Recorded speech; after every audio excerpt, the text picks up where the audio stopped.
Bonjour à tous et à toutes, bienvenue sur les chaînes parlementaires LCPN et Public Sénat, en compagnie de Roland Quérol. Bonjour Roland, les chaînes parlementaires où nous allons vous faire vivre cet après-midi en direct à la fois le meeting du Front National et celui de l'UDI et du MoDem à Paris dans cette toute dernière ligne droite des européennes 2014. Rappelons-le tout de même, Roland, nous votons dans 7 jours pour ces élections européenne.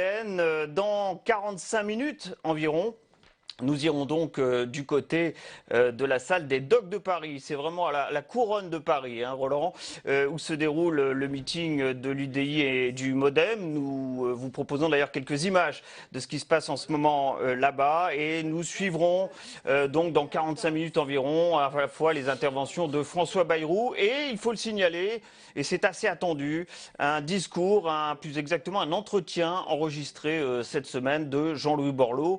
Jean-Louis Borloo, le président de l'UDI, qui, rappelons-le, s'est retiré officiellement de la vie politique pour cause de raisons de santé. Eh bien, à l'occasion de ce meeting parisien, il y aura du côté de la salle des Docks de Paris un message, une interview enregistrée de Jean-Louis Borloo pour qu'il soit tout de même bel et bien présent dans cette campagne. Mais tout de suite, direction une autre salle parisienne, celle de la salle Equinox, du côté de Ballard, toujours à Paris, où se déroule en ce moment même, vous le voyez sur ces images, le meeting du Front National, meeting parisien, grand rendez-vous parisien à J-7 de l'élection maintenant du Front National de Marine Le Pen. Marine Le Pen qui a des ambitions avec son parti dans cette élection.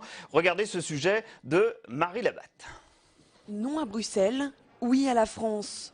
Un slogan qui marche pour le Front National, tant et si bien qu'il est aujourd'hui crédité de plus de 20% d'intention de vote, loin devant le Parti socialiste et au coude à coude avec l'UMP. Une première pour une élection d'envergure nationale. Le FN compte donc bien capitaliser sur son argumentaire eurosceptique. L'Union européenne met notre pays sur la voie du sous-développement. Tous les projets mûris en son sein lui sont néfastes. Contre ce qui se décide dans votre dos, la première solution, la plus urgente, c'est d'envoyer au Parlement européen des députés bleu marine, des députés patriotes, afin qu'ils rompent la loi du silence. En 2009, le Front National avait obtenu 6,3% des voix. Aidé par un scrutin à la proportionnelle plus favorable au parti, il a cette fois-ci choisi par exemple de miser sur la candidature de ses figures les plus médiatiques. Florian Philippot dans l'Est ou encore Louis Alliot dans le Sud-Ouest, et sur le manque d'implication de l'UMP et du PS pour cette élection jugée secondaire.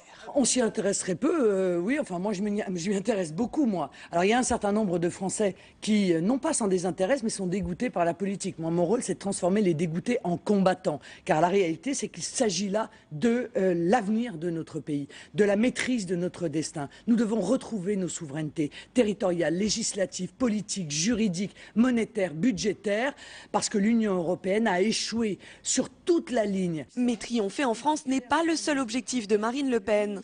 Elle compte aussi sur une vague populiste en Europe pour constituer un groupe patriote et ainsi une minorité de blocage au Parlement européen. Pour cela, il s'agirait alors d'obtenir un minimum de 25 élus. Selon l'Institut Pollwatch 2014, cette alliance peut actuellement espérer remporter 38 sièges. Voilà, le Front National qui, disons-le tout de suite, Roland, est en tête aujourd'hui dans les intentions de vote, si on en croit les derniers sondages, notamment celui publié hier par Ipsos, crédite de quelques 24% d'intention de vote, le parti de Marine Le Pen. Commentaire avant de regarder ce que va dire la présidente du Front National cet après-midi. Depuis 2 mois, dans tous les sondages, le Front National et l'UMP sont à touche-touche. Quand l'un est à 22, l'autre est à 24, 23, 21, 24, 21. Voilà. On sent qu'il y a une bataille symbolique, parce que ça n'a aucune importance à la proportionnelle d'être devant au niveau national. Mais ça a une importance symbolique. Ce serait la première fois dans une élection nationale française qu'on aurait le Front National en tête d'une élection. La première fois aussi que le Front National dépasserait la barre des 20% oui, dans une élection absolument. nationale. Là encore, tout ça est symbolique. Et puis les élections européennes rappelons-le, ne sont jamais très prédictives des élections suivantes françaises. Ce sont les seules élections où nous votions à la proportionnelle. Nous retournerons ensuite au scrutin majoritaire, qui est beaucoup plus compliqué à gérer pour le Front National. Mais il est évident que dans sa propagande, dans sa montée, qu'il veut montrer irrépressible, le fait de réussir une élection européenne va être très important. Il va être la vedette médiatique du seul tour de ces élections. Ça ne peut en effet que l'aider pour les autres élections. C'est Aymeric Choprade, si on peut voir les images de ce qui se passe actuellement dans la salle Equinox à Paris où se déroule ce meeting qui a la parole. Aymeric Choprade n'est pas très connu hein, du grand public. C'est la tête de liste en Île-de-France du Front National. S'il fallait expliquer le pourquoi de ces intentions de vote aujourd'hui, à 7 jours maintenant du scrutin, on l'expliquerait comment? Est-ce que c'est dû à la situation nationale ou à un certain rejet de l'Europe d'une manière plus générale? Évidemment, c'est les deux. On voit bien un sondage très récent, il y a 2-3 jours, montrer que 72% des Français avaient envie dans ces élections de sanctionner François Hollande et le pouvoir national. Donc évidemment, les oppositions, et fortiori les oppositions fortes, sont en terrain favorable. Et puis, on a vu là derrière M. Choprade ce slogan impressionnant sur fond bleu, blanc, rouge, oui à la France, non à Bruxelles. Voilà, c'est évidemment dans cette ère du temps où il y a la grogne des Français, parce que c'est la crise, parce que ça va pas bien, parce qu'il y a le chômage, alors on s'en prend à Bruxelles. On s'en prend à Bruxelles parce que tous les partis politiques le font. Il n'y a pas un parti qui défende le bilan de l'Union européenne aujourd'hui, pas un seul sur l'ensemble de la scène politique. Et donc, évidemment, ceux qui crient fort contre l'Europe, ils rencontrent là aussi, notamment dans les milieux populaires, où ils ont le sentiment qu'ils n'arrivent pas à boucler les fins de mois et que les enfants n'ont pas d'espoir d'emploi évident, ben, il est évident que c'est ce mélange d'un front qui dit non à Hollande, qui veut faire un programme économique de défense des intérêts des salariés et qui veut tourner le dos à l'Europe, bah, ça suscite des élans. En même temps, les Français ne s'y trompent pas. C'est un vote de protestation d'abord. 66% des Français dans un sondage cette semaine disaient qu'il n'était pas question de quitter l'Europe, ni de quitter l'euro. Donc, votant pour Marine Le Pen, ces électeurs savent bien que ça ne va pas se passer comme ça. Ils ne le souhaitent pas. Mais c'est une façon de montrer que c'est non. Non à ce qui se fait, ça ne va pas. Si je vous dis que le Front National est aujourd'hui le parti le plus anti-européen français, c'est correct de dire cela? Oh, je crois que ça ne fait pas l'ombre d'un doute. Oui. Il est le seul à dire ça clairement sur son slogan de campagne. Et chacune des interventions de Marine Le Pen, je pense qu'on va le voir dans quelques minutes, Oui. sont des interventions qui montrent que l'ennemi, c'est Bruxelles. Il faut quand même opérer un distinguo. On a parlé d'intention de vote nationale, hein, avec ce score d'environ 24%, si on en croit le dernier sondage Ipsos. On va dire une fourchette aujourd'hui allant de 22 à 25%, hein, sur l'ensemble des sondages nationaux. Oui. Néanmoins, à l'échelle des 7 grandes régions électorales de métropole, à quel score peut-on s'attendre du côté du Front National en fonction de chacune de ces régions? Il y a des régions plus faciles, plus anciennes d'implantation pour le Front National. Il y en a d'autres qui sont moins bonnes. Mais attention, on a progressivement, surtout pour une élection comme ça, où c'est en fait les listes quasi nationales qui se déclinent ici et là, on a quand même une nationalisation du vote. Je crois qu'on aura moins d'écart, moins que d'habitude, entre l'Ouest, qui rechigne à voter Front National, ou le Sud-Est et le Nord-Est, qui, eux, commence à avoir des élus Front National qui ont déjà fait monter le Front National, on aura des différences. L'Ouest, l'Île-de-France, c'est plus difficile. L'Est, le Nord-Est, le Sud-Est, le Sud-Ouest, c'est plus facile. Mais on n'aura pas des écarts aussi gros que d'habitude. Avec des têtes de liste, néanmoins, qui commencent à être connues, reconnues sur le plan national. On pense à M. Philippot, par exemple, dans l'Est. Oui. Bien entendu, Jean-Marie Le Pen du côté de la région Sud-Est, député, rappelons-le, européen sortant. M. Alliot, du côté du Sud-Ouest. On voit émerger comme cela, malgré tout, aujourd'hui, quelques nouvelles figures au Front National qui ne s'appellent pas forcément Le Pen. Ça compte aussi aujourd'hui dans la reconnaissance de ce parti sur le plan national? Ça compte de plus en dans plus, ce type même si M. Alliot se trouve être le compagnon de Mme Le Pen. Bon. Mais c'est vrai que les élections précédentes, et notamment les municipales, ont vu en effet émerger plus sur le plan médiatique et national ces candidats importants qu'ont été M. Philippot ou M. Alliot par exemple. Donc oui, en effet, il n'y a pas encore des masses de candidats possibles partout, on l'a bien vu au municipal. Beaucoup de gens hésitent à aller se présenter sur une étiquette Front National, mais il commence à y avoir une garde rapprochée, différente de celle du temps du père et qui compte. Regardez ces images, Roland, Marine Le Pen qui fend la foule dans ce meeting parisien cet après-midi du Front National, qui vient d'embrasser d'ailleurs M. Chauprade, qui est tête de liste Front National pour l'Île-de-France. Marine Le Pen qui maintenant va donc s'exprimer devant les militants présents cet après-midi à Paris dans cette salle Equinox. On va donc écouter la présidente du Front National. On reviendra ensemble bien entendu juste après. Et puis je vous rappelle que d'ici environ 45 minutes, nous irons cette fois du côté de l'UDI et du MoDem qui eux aussi tiennent meeting cet après-midi à Paris dans le cadre de ces élections européennes. À tout à l'heure.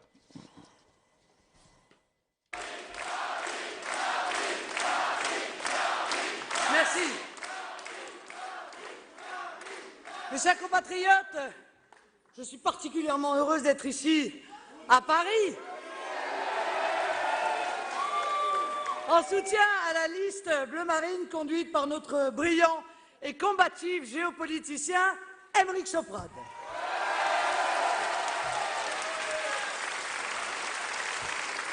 Dans le cadre d'un de ces derniers meetings, puisque je serai demain dans l'Oise, je serai mardi soir à Marseille et je terminerai mercredi au Havre.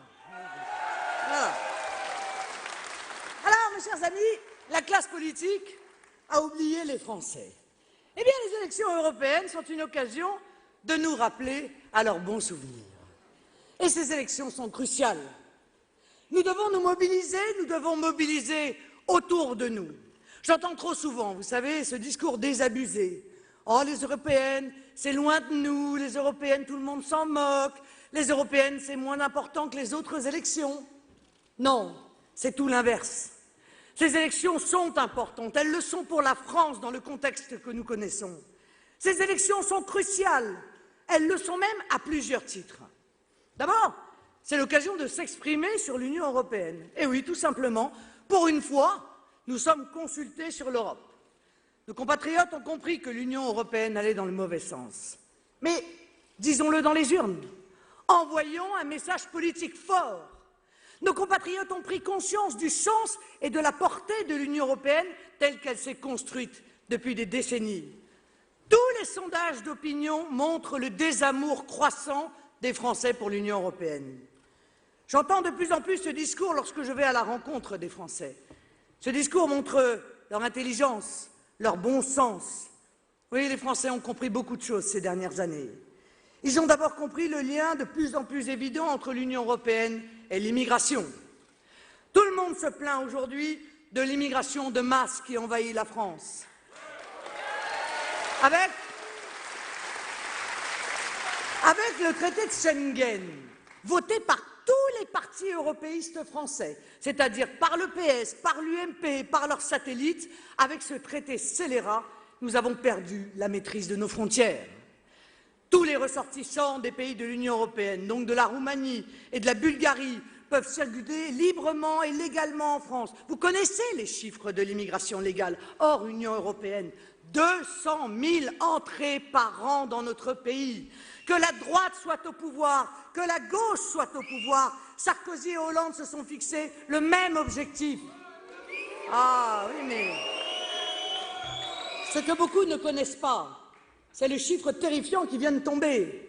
Plus 48% d'immigration illégale en Europe au cours de l'année qui vient de s'écouler. Il y a tout à parier que ce chiffre sera encore aggravé, évidemment, cette année.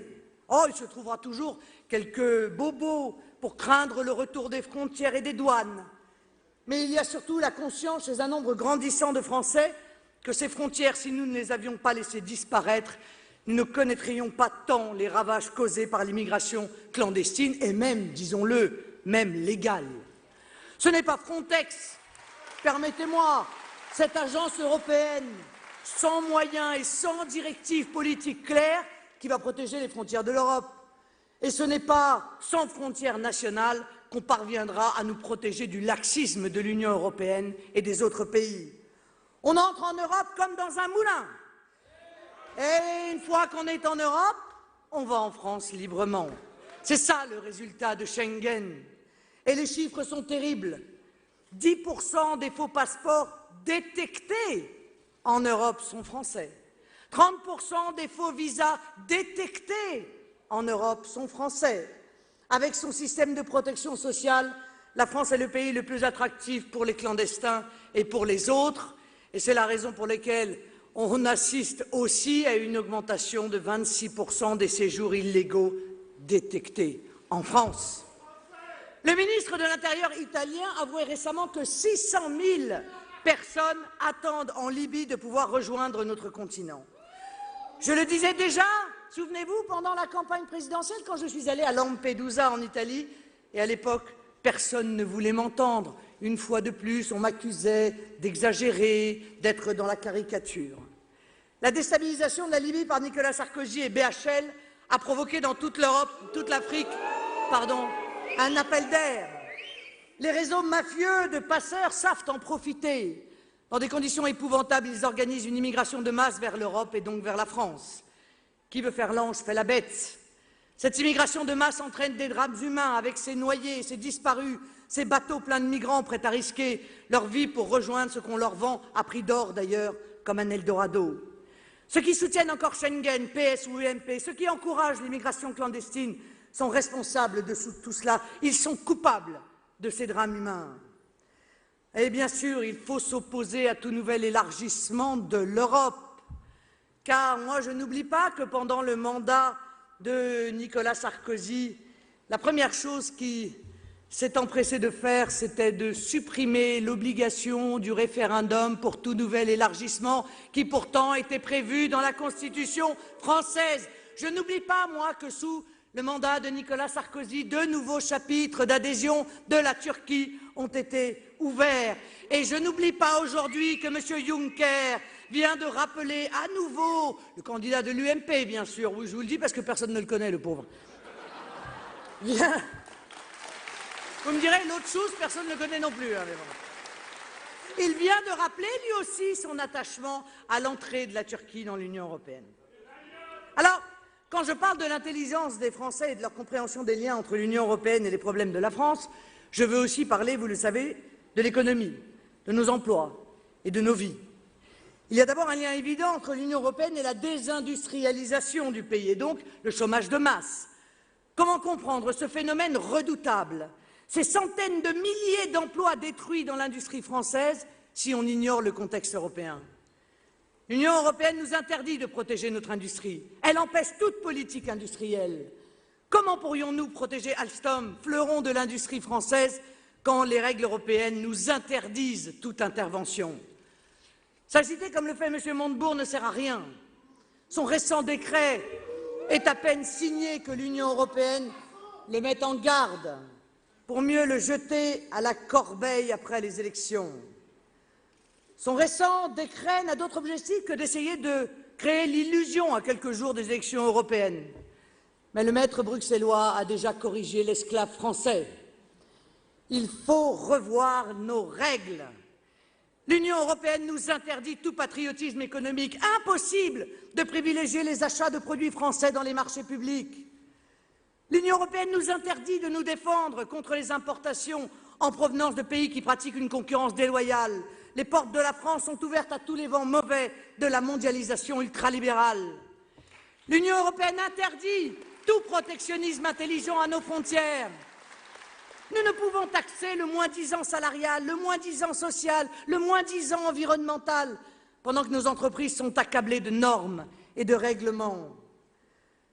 Prime à la multinationale la plus brutale, en fait, la plus cupide, avec les règles absurdes de l'Union européenne, c'est elle qui gagne le marché, puisque c'est elle la plus compétitive. Plus on va faire travailler des esclaves, plus on les maltraite, moins on les paye, plus on passe par-dessus bord le respect de la sécurité des consommateurs, plus on détruit la planète et plus on a des chances de s'enrichir.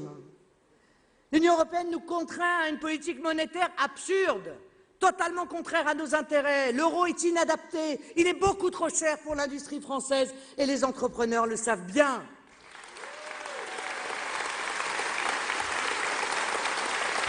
L'euro nuit à nos exportations et nos entreprises françaises le savent bien. M. Valls a beau répéter tous les 4 matins qu'il aimerait que l'euro baisse. La BCE et l'Allemagne y sont violemment opposées. Angela Merkel l'a encore répété récemment, l'euro fort est bon pour l'économie allemande. François Hollande et Manuel Valls se sont prévenus. Il n'est donc pas question de baisser la valeur de l'euro. L'euro a été conçu par l'Allemagne et pour l'Allemagne. Mitterrand, Chirac, Jospin le savent pertinemment, ils l'avaient bien compris en leur temps. Ou plutôt, ils ont fait semblant de ne pas comprendre. Hollande, Sarkozy et Valls le savent pertinemment, confrontés qu'ils sont à la réalité des chiffres, à la réalité des faits, mais ils s'en accommodent.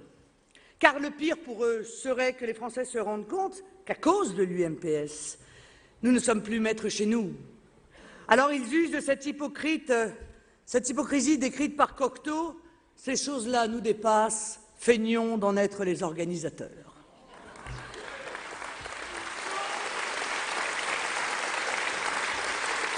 Cette folle politique économique européenne conduit à l'austérité aveugle et injuste qui frappe la France de plus en plus. Regardez leurs résultats.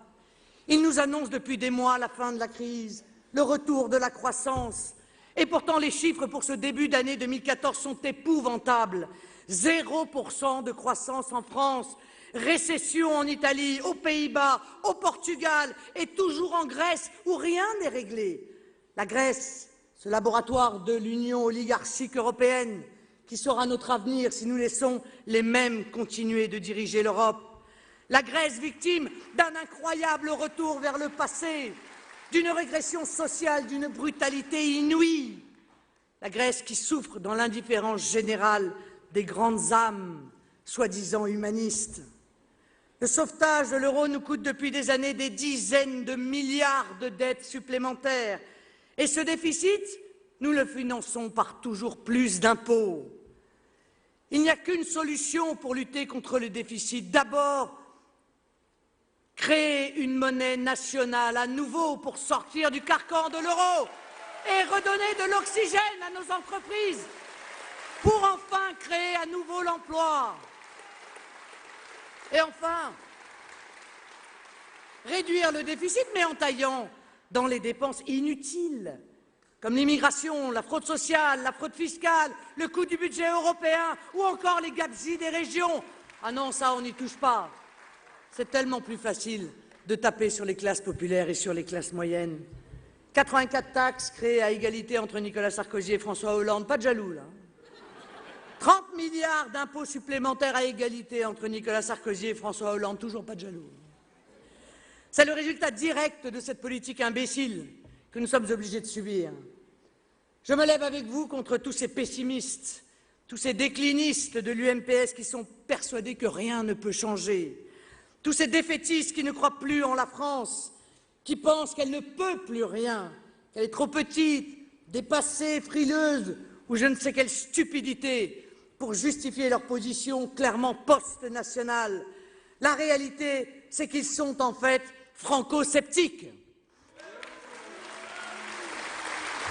Ce sont des forces réactionnaires qui contrôlent la France et l'Europe et voudraient nous inciter à baisser les bras, à ne plus croire en nous, en nos forces, en la France, alors que c'est en eux, cette caste politique, que les Français devraient cesser de croire.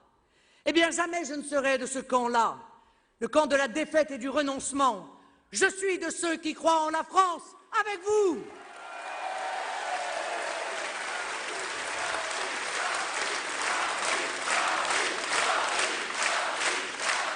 Ça avance, mes amis, vous le sentez que ça avance.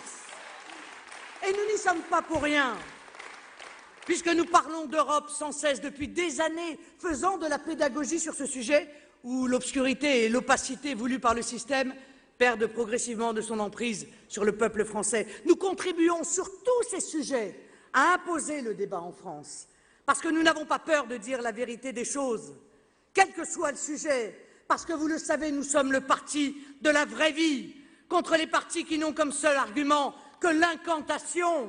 Or, mes amis, permettez-moi, une incantation répétée 1000 fois ne fait pas une vérité. Ça reste une incantation répétée 1000 fois.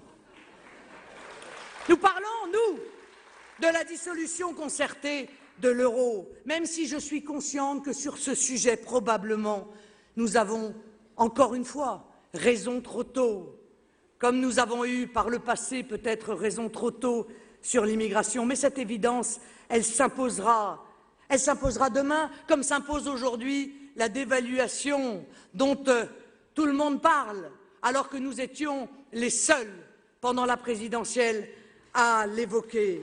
Alors nous laissons, mes chers amis, nous laissons à l'UMPS le soin d'agiter les fantômes, les spectres et les chimères, de refuser de voir la réalité des souffrances qu'ils infligent à la France en se berçant de contes et de légendes sur l'Europe. Nous laissons à l'UMPS la démagogie qui suscite la peur, car chacun a bien compris tout de même cette méthode usée jusqu'à la garde qui consiste à accuser ses adversaires des crimes que l'on a commis soi-même. Cela s'appelle l'accusation en miroir. C'est ce que l'UMPS fait depuis des années. Non, ce n'est pas le FN qui surfe sur la peur, c'est l'UMPS qui surfe bel et bien sur la peur, une peur aussi infondée qu'irrationnelle. Ce sont eux qui font croire aux Français que retrouver notre souveraineté, ce serait l'apocalypse. Ce sont eux qui, pour s'attirer les bonnes grâces, souvent, il faut bien le dire, des personnes âgées dont ils savent qu'ils sont ceux qui s'abstiennent le moins, leur font croire que si nous ne nous soumettons pas à la perte de nos souverainetés territoriales, monétaires, politiques, juridiques, budgétaires, alors ce serait le chaos. Mais c'est la réalité d'aujourd'hui qui devrait faire peur aux Français, et particulièrement à nos aînés. C'est la possibilité de ponctionner tous les comptes bancaires. Vous savez, ils ont fait le test, là, il y a quelques mois à Chypre, en cas de difficulté d'une banque, qui devrait faire peur à ceux qui, ayant travaillé toute leur vie, ont en banque quelques économies pour leurs vieux jours. C'est le chômage de masse des jeunes générations qui devrait effrayer nos anciens. Les 23% de jeunes de moins de 25 ans qui n'ont pas d'emploi, les 60% de jeunes grecs qui sont sur le carreau. C'est de voir que leur sacrifice, le sacrifice de leurs parents, de leurs grands-parents, pour que notre pays reste libre, le décès de ces millions de morts qui jonchent notre histoire et qui ont fait le sacrifice ultime pour que nous puissions choisir nos lois, nos règles, notre langue.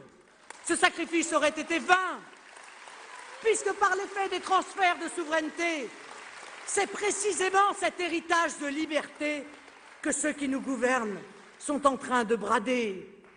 C'est la désespérance de la jeunesse française, confrontée à un avenir bouché, à l'angoisse du déclassement et de la précarité dont nos anciens devraient avoir peur. C'est de voir la France se déliter sous leurs yeux. C'est de ne plus reconnaître le pays dans lequel ils ont eu la chance de grandir, de fonder une famille, d'élever leurs enfants. C'est de voir jeter aux orties nos valeurs, notre culture, notre mode de vie, nos traditions qui devraient les jeter dans l'angoisse. C'est la gigantesque perte de chance que représente pour les jeunes générations la perte de leur pays qui devrait les étreindre. Alors halte à la démagogie UMPS qui suscite des peurs irrationnelles. La raison, c'est de regarder les problèmes qui existent bel et bien aujourd'hui, qui sont concrets et font du mal aux Français. Et la logique, c'est de se réjouir qu'il existe bel et bien des solutions pour les combattre. Et ces solutions passent par notre liberté, que nous devons retrouver pour rendre à la France son indépendance, sa prospérité, sa sécurité, son identité et un avenir pour les générations qui viennent.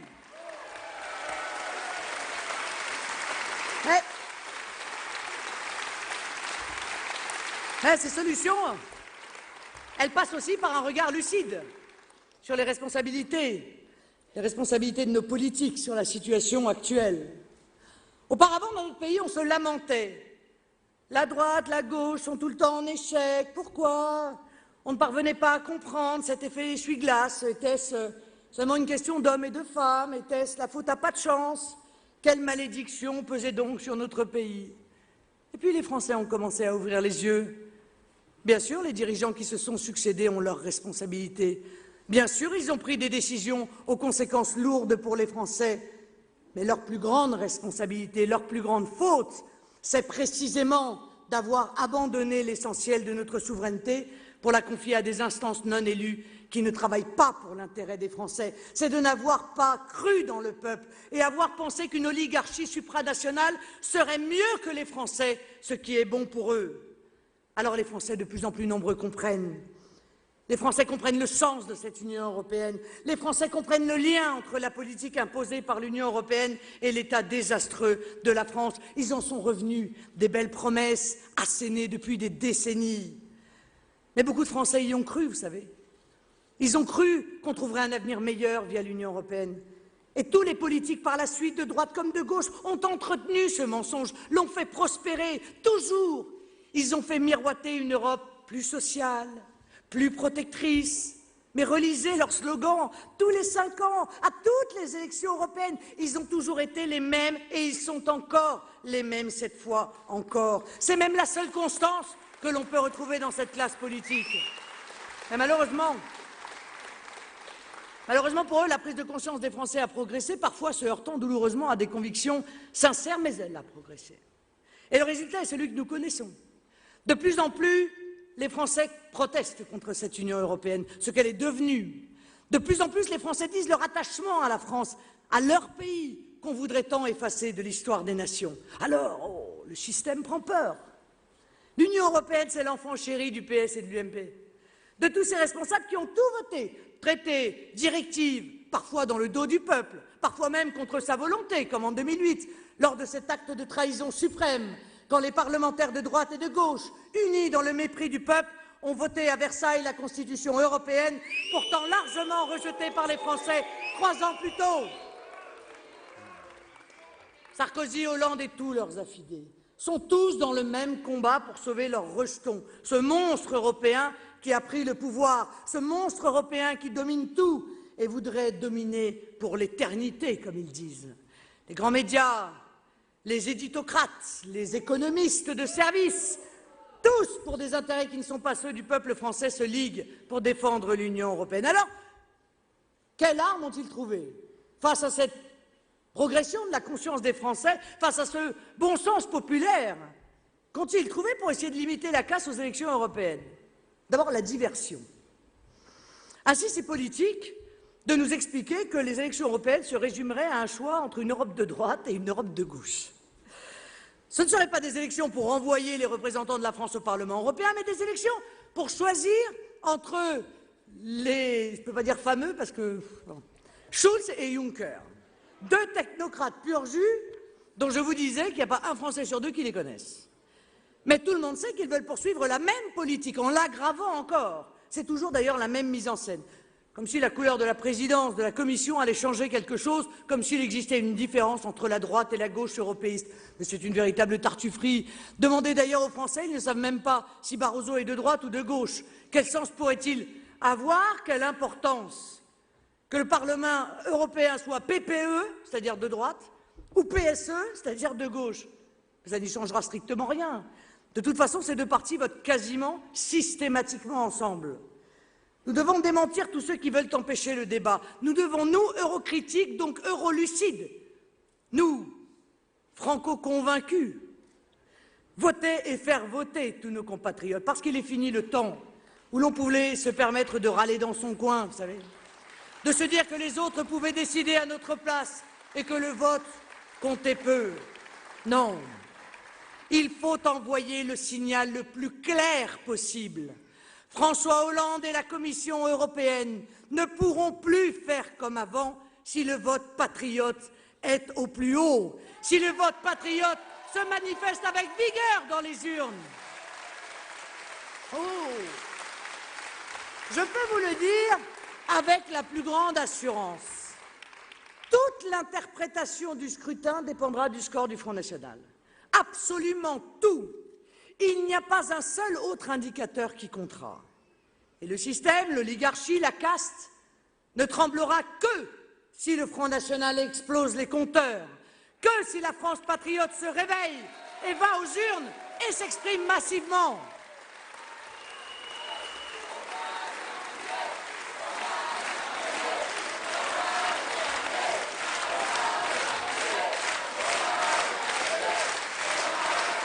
Honnêtement, mes chers amis, y a-t-il une seule personne qui croit que quelqu'un va s'alarmer du score de l'UMP, que ça changera quelque chose? Certainement pas. D'ailleurs, François Hollande et tous les euro-gagas en seront ravis. François Hollande pourra triompher auprès de Mme Merkel en lui disant « Regardez, l'UMP, ça a remporté les élections en France, rien ne changera ». Notre pays, alors, ne se fera pas entendre. Car l'UMP, c'est le parti qui a trahi la nation en prétendant, certes de moins en moins d'ailleurs, la défendre. Quand, depuis 1985, année où a été signé l'accord de Schengen, quand l'UMP s'y est-il opposé? Jamais. Pourtant, l'UMP a été au pouvoir la moitié du temps. Quelles mesures les différents gouvernements UMP ont pris contre la désindustrialisation massive du pays? Aucune. Nous le savons d'ailleurs trop bien. 500 000 emplois industriels perdus sous le mandat de Nicolas Sarkozy.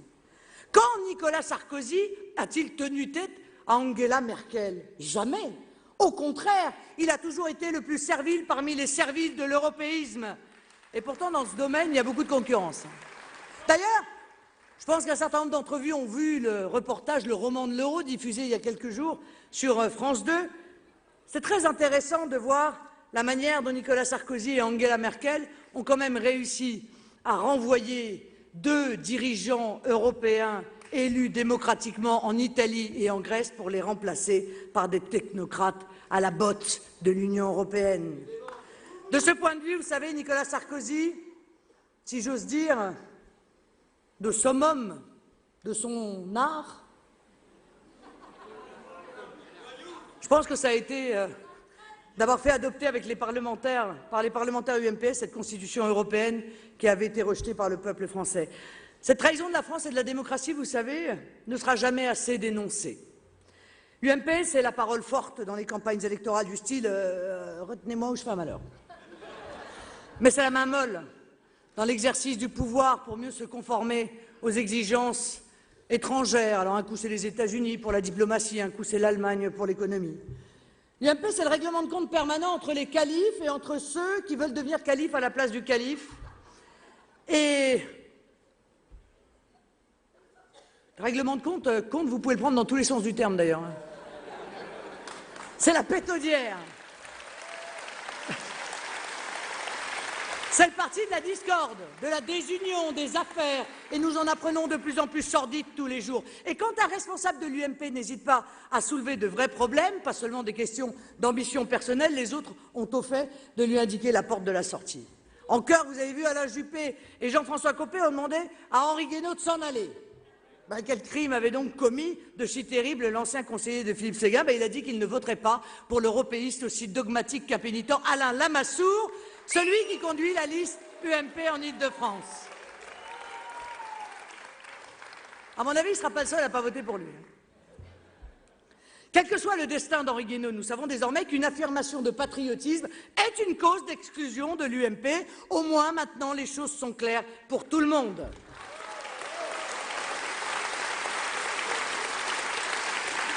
Mais, vous voyez, les campagnes, ça a du bon quand même. La vérité émerge à un moment donné. Maintenant, c'est clair, l'UMP participe sans faux semblant à l'européisme béat. C'est l'européisme décomplexé. C'est pour cela que ce second grand enjeu de ces élections, c'est d'envoyer au Parlement européen de vrais représentants de la France, de véritables défenseurs des intérêts français. Et rien que cela. Et ce deuxième enjeu est crucial. Avec des patriotes d'autres pays, nous pourrons mettre en place une force la plus importante possible pour en finir avec l'entre-soi des européistes qui se disent de droite ou de gauche, mais qui ne souhaitent qu'alimenter la machine infernale qu'ils vénèrent. Cette force patriote pourra couper court aux folles dérives déjà en place et à celles qui s'annoncent. Et il y a urgence, mes chers amis. Aymeric Choprade vous l'a dit tout à l'heure, D'abord le traité de libre-échange transatlantique entre les États-Unis et l'Union européenne, qui se négocie actuellement dans le plus grand secret, dans la plus grande opacité. Ce traité, moi je suis heureuse que nous ayons été capables de le mettre peu à peu dans le débat, alors que personne n'en parlait jamais. C'est vrai que s'il devait se conclure, nous ne tarderions pas à avoir dans nos assiettes du bœuf aux hormones, du poulet lavé à l'eau de Javel, je ne sais quel autre. C'est ça, poison, car c'est évidemment les normes américaines qui nous seraient imposées. Puisqu'à chaque fois que nous sommes dans un débat, à chaque fois c'est nous qui cédons. Ce traité transatlantique, c'est le petit frère de l'Union européenne. Une fuite en avant dans ses pires travers, un abaissement des dernières protections agricoles, viticoles et industrielles. C'est un véritable Schengen économique à l'échelle de 2 continents. Mais c'est aussi un coup de pouce phénoménal aux intérêts américains, contre nos propres intérêts, contre nos paysans, contre nos ouvriers, nos ingénieurs, nos PME. Mais quelle folie pour l'UMP et le PS que de soutenir ce projet qui n'est ni français ni même européen, mais intégralement américain. Ensuite, le soutien religieux à l'euro qui continue de détruire notre industrie et ravager notre agriculture. Maintenant, on le sait, euro rime avec zéro. Zéro croissance, zéro perspective, zéro emploi, zéro avenir pour nos jeunes. Mais dans ces conditions, c'est sûr, l'austérité est alors la seule politique possible, mettant la France à la suite de la Grèce, du Portugal, de l'Espagne, de l'Irlande, de Chypre, de l'Italie. Démantèlement des services publics, de notre protection sociale. Alors bien sûr, la dette atteint des sommets et le chômage poursuit son augmentation avec son cortège de drames et de misère. Et pourtant, là aussi, il faut revenir à la raison et au bon sens. Comme on vous l'a rappelé, 95% des pays du monde ont une monnaie nationale. Et ce sont eux qui réussissent dans la compétition mondiale, pas nous. Enfin, l'aggravation de la directive détachement des travailleurs, ça aussi c'est une urgence. Cette directive qui permet en toute légalité de mettre en concurrence sur le sol national les travailleurs français avec des travailleurs d'autres pays européens dont les charges sociales sont 30 à 60% inférieures aux nôtres. Bienvenue la préférence étrangère et merci l'UMPS. Ah, eh oui, parce que la directive détachement suscite en plus de multiples trafics, d'invraisemblables combines et participe à la casse de notre droit social. Elle encourage le dumping social, évince nos travailleurs français au profit d'une main-d'œuvre venue des pays de l'Est. Elle pèse sur nos TPE, nos PME, nos PMI. Déjà aujourd'hui, de grands chantiers français en France voient 60% des emplois pourvus par des travailleurs étrangers. Oui, il y a donc urgence qu'au Parlement européen, un groupe patriote s'oppose avec force à toutes ces dérives ultralibérales qui minent la France et appauvrissent les Français. Oui, un groupe patriote changera la donne dans cette assemblée jusqu'ici de connivence et de complicité contre les nations et les peuples. Oui, par notre vote pour le Front National Rassemblement Bleu Marine, nous pouvons contribuer à ralentir, sinon à bloquer les funestes mesures de l'Union européenne. Enfin, le troisième enjeu de ces élections européennes est plus directement national, interne même. François Hollande sera bien obligé de tenir compte de ce cri de révolte et d'espérance du peuple français. Chacun le voit bien, ce qui comptera au soir du 25 mai prochain, c'est le résultat qu'aura obtenu le Front National. Alors de quoi rêve-t-il? Il rêve d'abstention, bien sûr.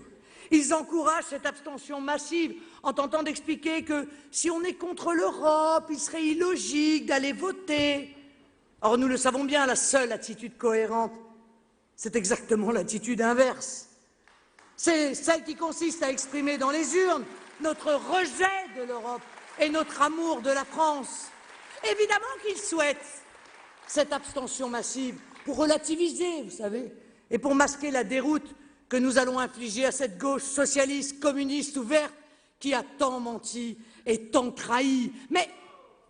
Mais au-delà de ces calculs politiques, ces élections européennes sont un enjeu décisif pour un certain nombre de dossiers immédiats. Et d'abord pour mettre un terme au projet que François Hollande concocte contre la France. Il ne pourra pas les mener à bien car il lui faudra modifier la Constitution. Alors, soit il passe par le Congrès et l'UMP sera bien obligé de sortir de l'ambiguïté, à ses dépens, soit il consulte directement le peuple par référendum, au risque plus que probable d'un désaveu cinglant.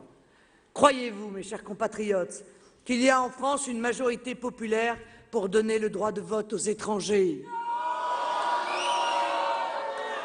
Croyez-vous qu'il y a en France une majorité populaire pour disloquer notre nation en une douzaine de grandes régions coûteuses d'essence féodale et technocratique? Véritable landerisation de la France. Croyez-vous qu'il y a en France une majorité populaire pour supprimer les départements qui, depuis plus de 2 siècles, sont le cadre de notre vie démocratique? Eh bien, par notre vote du 25 mai prochain, nous pouvons empêcher toutes ces fuites en avant, qui n'ont d'autre motif que la volonté de déconstruire la France. Par notre vote du 25 mai prochain, nous pouvons aussi atténuer leur politique d'austérité et tempérer dès maintenant leur légendaire imagination fiscale. Nous pouvons enfin les empêcher d'inscrire le mot « fin » à notre épopée nationale. Et nous le ferons, mes chers amis, avec tous les patriotes de France. Allez les chercher, un par un, expliquez-leur les enjeux de cette élection. Mes chers amis, mobilisez-vous, votez, faites voter et venez avec nous écrire les nouveaux chapitres de l'histoire de France. Vive le Front National, vive la République, vive la France!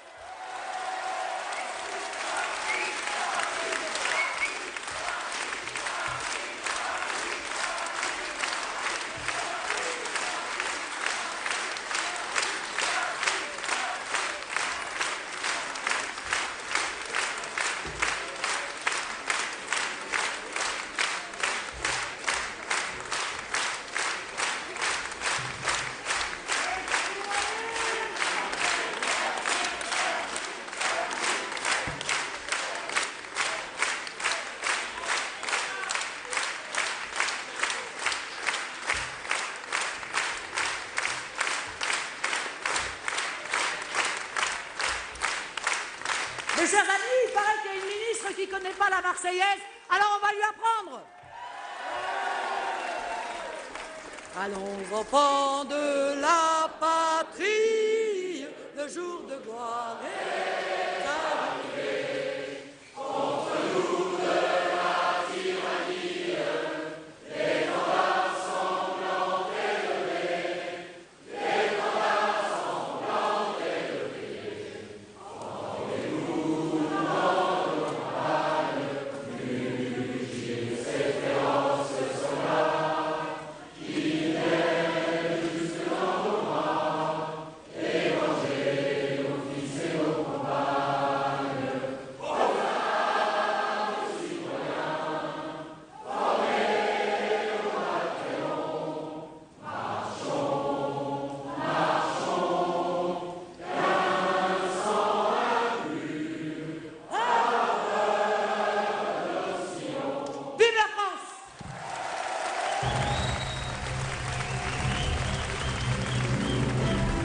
Voilà, vous avez donc pu suivre en direct ce discours cet après-midi de Marine Le Pen, bien sûr pour le Front National, en direct depuis son meeting parisien du côté de la salle Equinox parisienne. Roland Quérol, discours à charge bien sûr contre l'Europe, à charge aussi contre l'UMPS, comme elle le dit elle-même.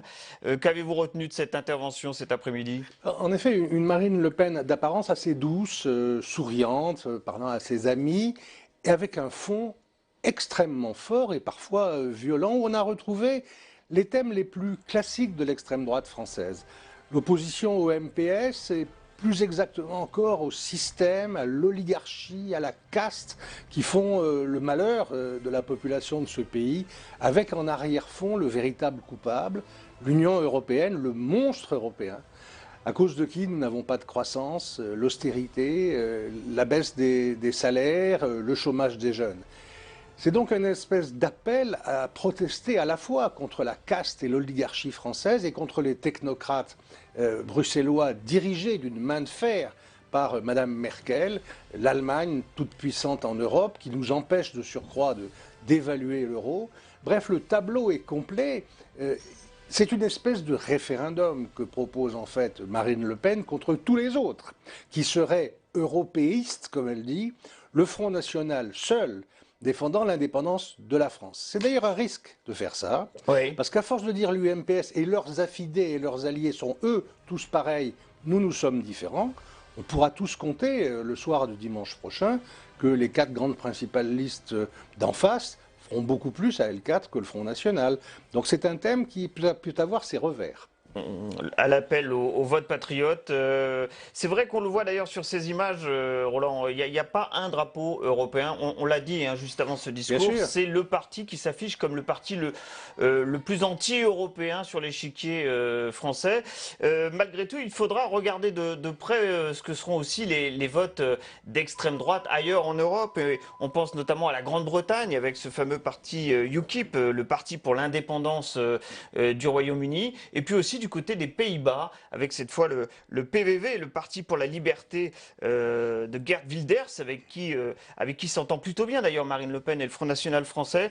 On risque bel et bien d'assister à une poussée de l'extrême droite dans ces pays et plus globalement d'une poussée de l'extrême droite en Europe dimanche prochain. On va la voir dans les pays que vous avez cités, c'est très net parce qu'il y a une possibilité que l'extrême droite soit en tête.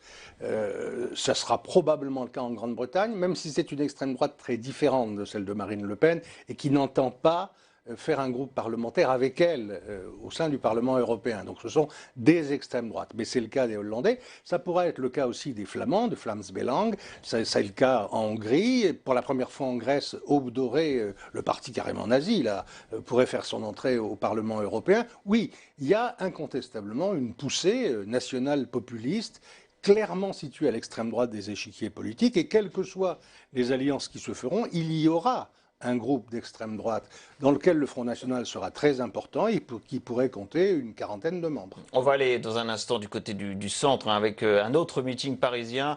Peut-être dernière question, Roland. On regarde les chiffres de 2009 concernant le Front National aux élections européennes, 6,34%. 3 sièges, on a envie de dire 3 sièges seulement en 2009. Et aujourd'hui, les sondages nous disent que le Front National pourrait obtenir entre 20 et 25% des voix en 5 ans. Quelle progression pour le Front National dans cette élection européenne? Pourquoi?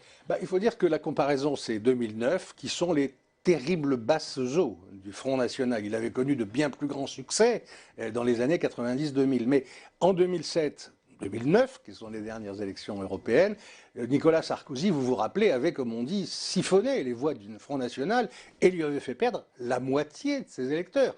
Alors après, le Front National a reconstitué son fond, y compris contre Nicolas Sarkozy, et en fin de mandat Sarkozy, il était à peu près revenu à son score antérieur, et on présente désormais comme des scores historiques des choses qui en fait ressemblent à ce que le père de Marine Le Pen avait réussi dans les années autour de 95 jusqu'en 2002. Donc voilà, il y a un avantage là en plus technique, je dirais, au Front National, à pouvoir comparer cette élection avec la dernière de même nature, où il était vraiment dans les limbes. Bien, alors comme promis, voilà ce qu'on pouvait dire donc pour le Front National, ce meeting et cette intervention de Marine Le Pen à laquelle nous venons d'assister en direct. Et comme promis, nous allons aller du côté, cette fois, du centre, avec un autre meeting parisien que tient en ce moment même l'UDI et le Modem, l'alternative, hein, c'est ce nom, c'est sous ce label que se tient ce meeting, rassemblant à la fois l'UDI et le Modem. Là, on a pratiquement, au contraire, le discours le plus pro-européen de la campagne. C'est ce qu'on va devoir sans doute pouvoir vérifier d'ici quelques instants. Alors, Jean-Louis Borloo, et c'est un peu l'événement attendu de ce meeting, a enregistré un message de 7 minutes. Il s'agit d'une interview en réalité qui a été enregistrée cette semaine à Paris. Nous verrons ça dans un instant puisque ce message n'a pas été encore diffusé dans la salle où se déroule ce meeting. Vous voyez actuellement les images. En revanche, il y a maintenant une vingtaine de minutes, François Bayrou a pris la parole à l'occasion de ce discours. On va peut-être pouvoir voir les images de François Bayrou qui donc a traversé cette salle des Docks de Paris à Paris justement, et voici donc ce qu'a été l'intervention de François Bayrou, président du Modem, à l'occasion de ce meeting. Très honoré et très heureux, non pas seulement, j'en dirais un mot, d'être avec ceux qui étaient à cette tribune, mais d'y être à côté de l'Ukraine en lutte et à côté de Nedjib Chebi, futur président de la République de Tunisie. Enfin, c'est mon vœu, c'est mon vœu. Les grands choix, du moins c'est ce que je crois, sont toujours simples. Et au fond, ce grand choix devant lequel nous sommes, qui est pour nous historique, qui est pour nous vital, je crois qu'on peut le définir en 5 affirmations ou en 5 raisons. La première raison, la première question qui est devant nous, c'est celle-ci. Le monde étant ce qu'il est, nous les pays européens, nous la France, et nous nos proches, nos voisins, nos amis, l'Allemagne, l'Italie, l'Espagne, la Belgique, cher Guy, la Pologne, doivent-ils choisir d'être plus unis ou au contraire, comme tant de gens nous le recommandent, d'être plus désunis et engagés dans le chacun pour soi? Eh bien, cette question-là, plus unis ou plus divisés, c'est la question de cette élection. Et, si vous voulez la réponse, demandez à M. Poutine ce qu'il souhaite, demandez à la Chine ce qu'elle souhaite, demandez à un certain nombre de très grandes puissances financières, à des géants industriels, demandez aux réseaux criminels, aux organisations terroristes de la planète, demandez à ceux qui vivent l'immense déséquilibre entre les très riches et les très pauvres, demandez-leur ce qu'ils souhaitent. Tous, ils voudraient que nous soyons désunis et c'est pourquoi nous devons choisir d'être plus unis.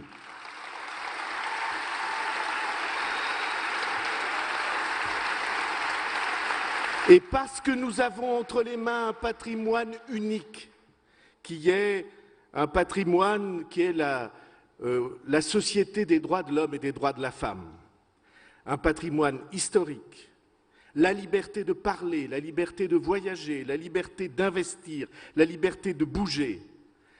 Nous disons que notre réponse, elle engage l'avenir du pays et des pays avec lesquels nous vivons à l'intérieur de l'Union européenne. Et nous disons aussi que tous ceux qui nous poussent à l'enfermement, à la division et au chacun pour soi, tout cela nous conduise au pire et pas au meilleur. Ils nous conduisent à l'impuissance et à l'abandon. C'est parce que nous voulons une Europe plus unie et que nous sommes les seuls à la vouloir ainsi que, ici, nous montrons la différence qu'il y a entre les listes que nous soutenons et les autres. Ça fait une sacrée différence et une sacrée raison de voter pour nous.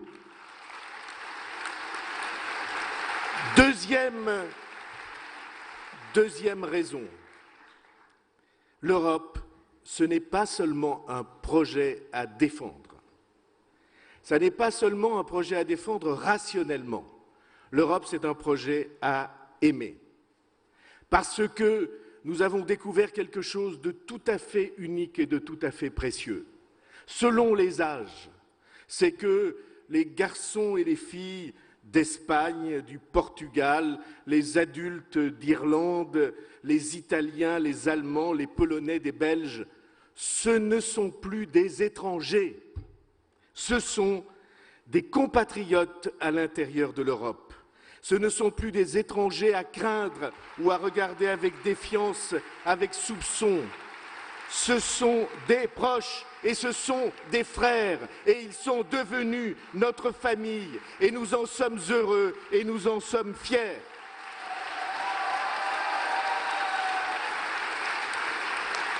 C'est une œuvre à nul autre pareille. Et il nous appartient aujourd'hui d'en tirer le meilleur, aimer l'idéal européen, plutôt que de s'y résigner avec la mine triste. Cela fait une sacrée différence et une sacrée raison de s'engager et de voter pour les listes UDI-Modem. Troisième argument, il nous arrive d'être en désaccord avec la manière dont l'Europe est conduite depuis des années. Mes chers amis, la belle affaire. Combien de fois sommes-nous en désaccord avec la manière dont la France est conduite ces dernières années, que ce soit sous le pouvoir actuel, quelquefois sous le pouvoir précédent, et même parfois sous des pouvoirs encore antérieurs.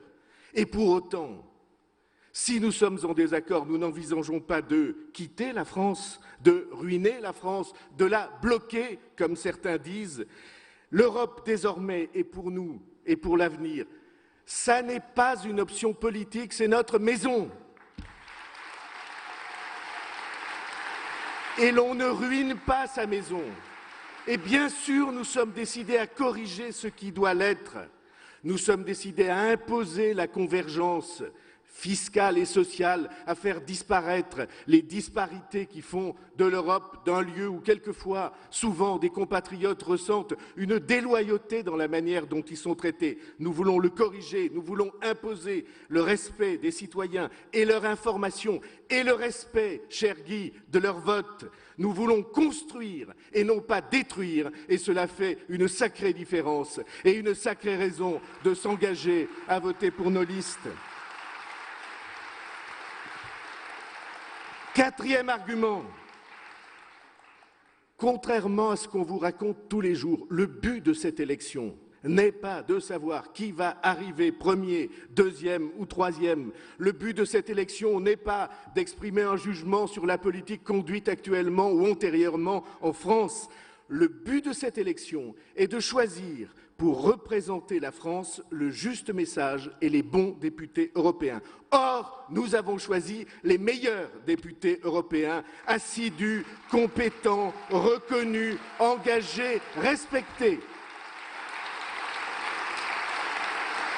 Marielle de Sarnez, Sylvie Goulard, Sophie Oconi, Nathalie Griesbeck, je commence par les filles, par les femmes comme vous voyez, et Robert Rochefort, et Dominique Riquet, et Jean Arthuis, et Léonard Sam, ces 4 hommes et ces 4 femmes, et comme nous sommes en Île-de-France, permettez-moi d'y ajouter Jean-Marie Cavada et Patricia Lalonde et Chantal Joanneau, aucun d'entre eux n'est un recalé du suffrage universel, aucun d'entre eux n'est là pour une session de rattrapage, ils sont engagés vraiment et pas par accroc, et nous sommes engagés avec eux. Et Guy Verhofstadt est un grand homme politique européen unanimement reconnu et nous sommes engagés avec lui pour qu'il devienne président de la Commission européenne.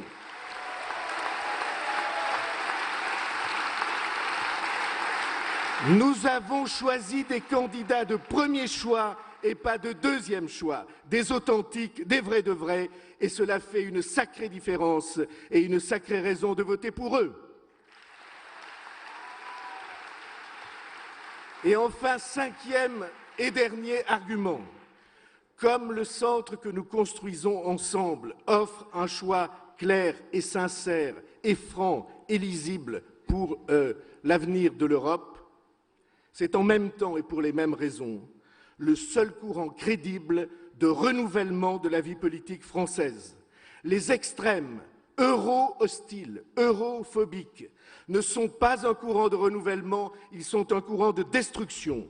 Pour tous ceux qui n'en peuvent plus de l'éternel balancier de l'impuissance entre deux partis qui, aujourd'hui, représentent à eux deux moins de 40% des voix de l'électorat français et qui, cependant, détiennent 95% des sièges, pour tout cela qui voudraient autre chose, la renaissance du centre, l'unité du centre, et non pas un espoir, mais le seul espoir disponible pour les citoyens français. Si vous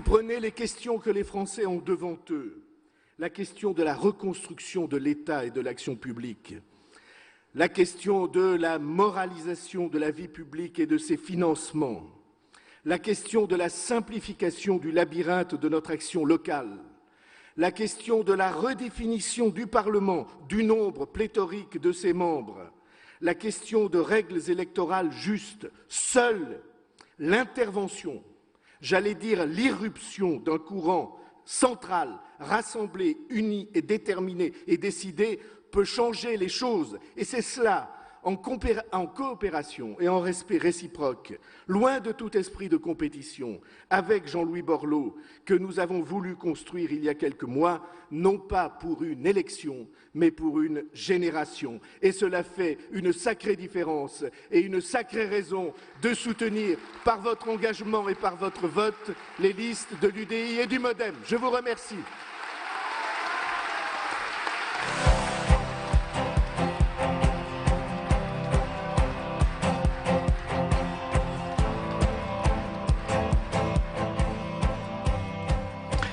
Voilà Roland, c'était donc le discours de François Bayrou prononcé à l'occasion de ce discours de l'alternative, autrement dit de l'UDI et du Modem, dans ce meeting parisien qui continue à se dérouler. D'ailleurs, vous pouvez voir des images de ce meeting en direct. C'est Marielle de Sarnez qui est la tête de liste de l'UDI et du Modem en Ile-de-France qui est actuellement à la tribune. François Bayrou était donc le premier des grands intervenants cet après-midi à s'exprimer à la tribune. On l'a entendu, c'est un grand retour sur la scène politique nationale depuis l'élection de François Bayrou en mars dernier à la tête de la ville de Pau.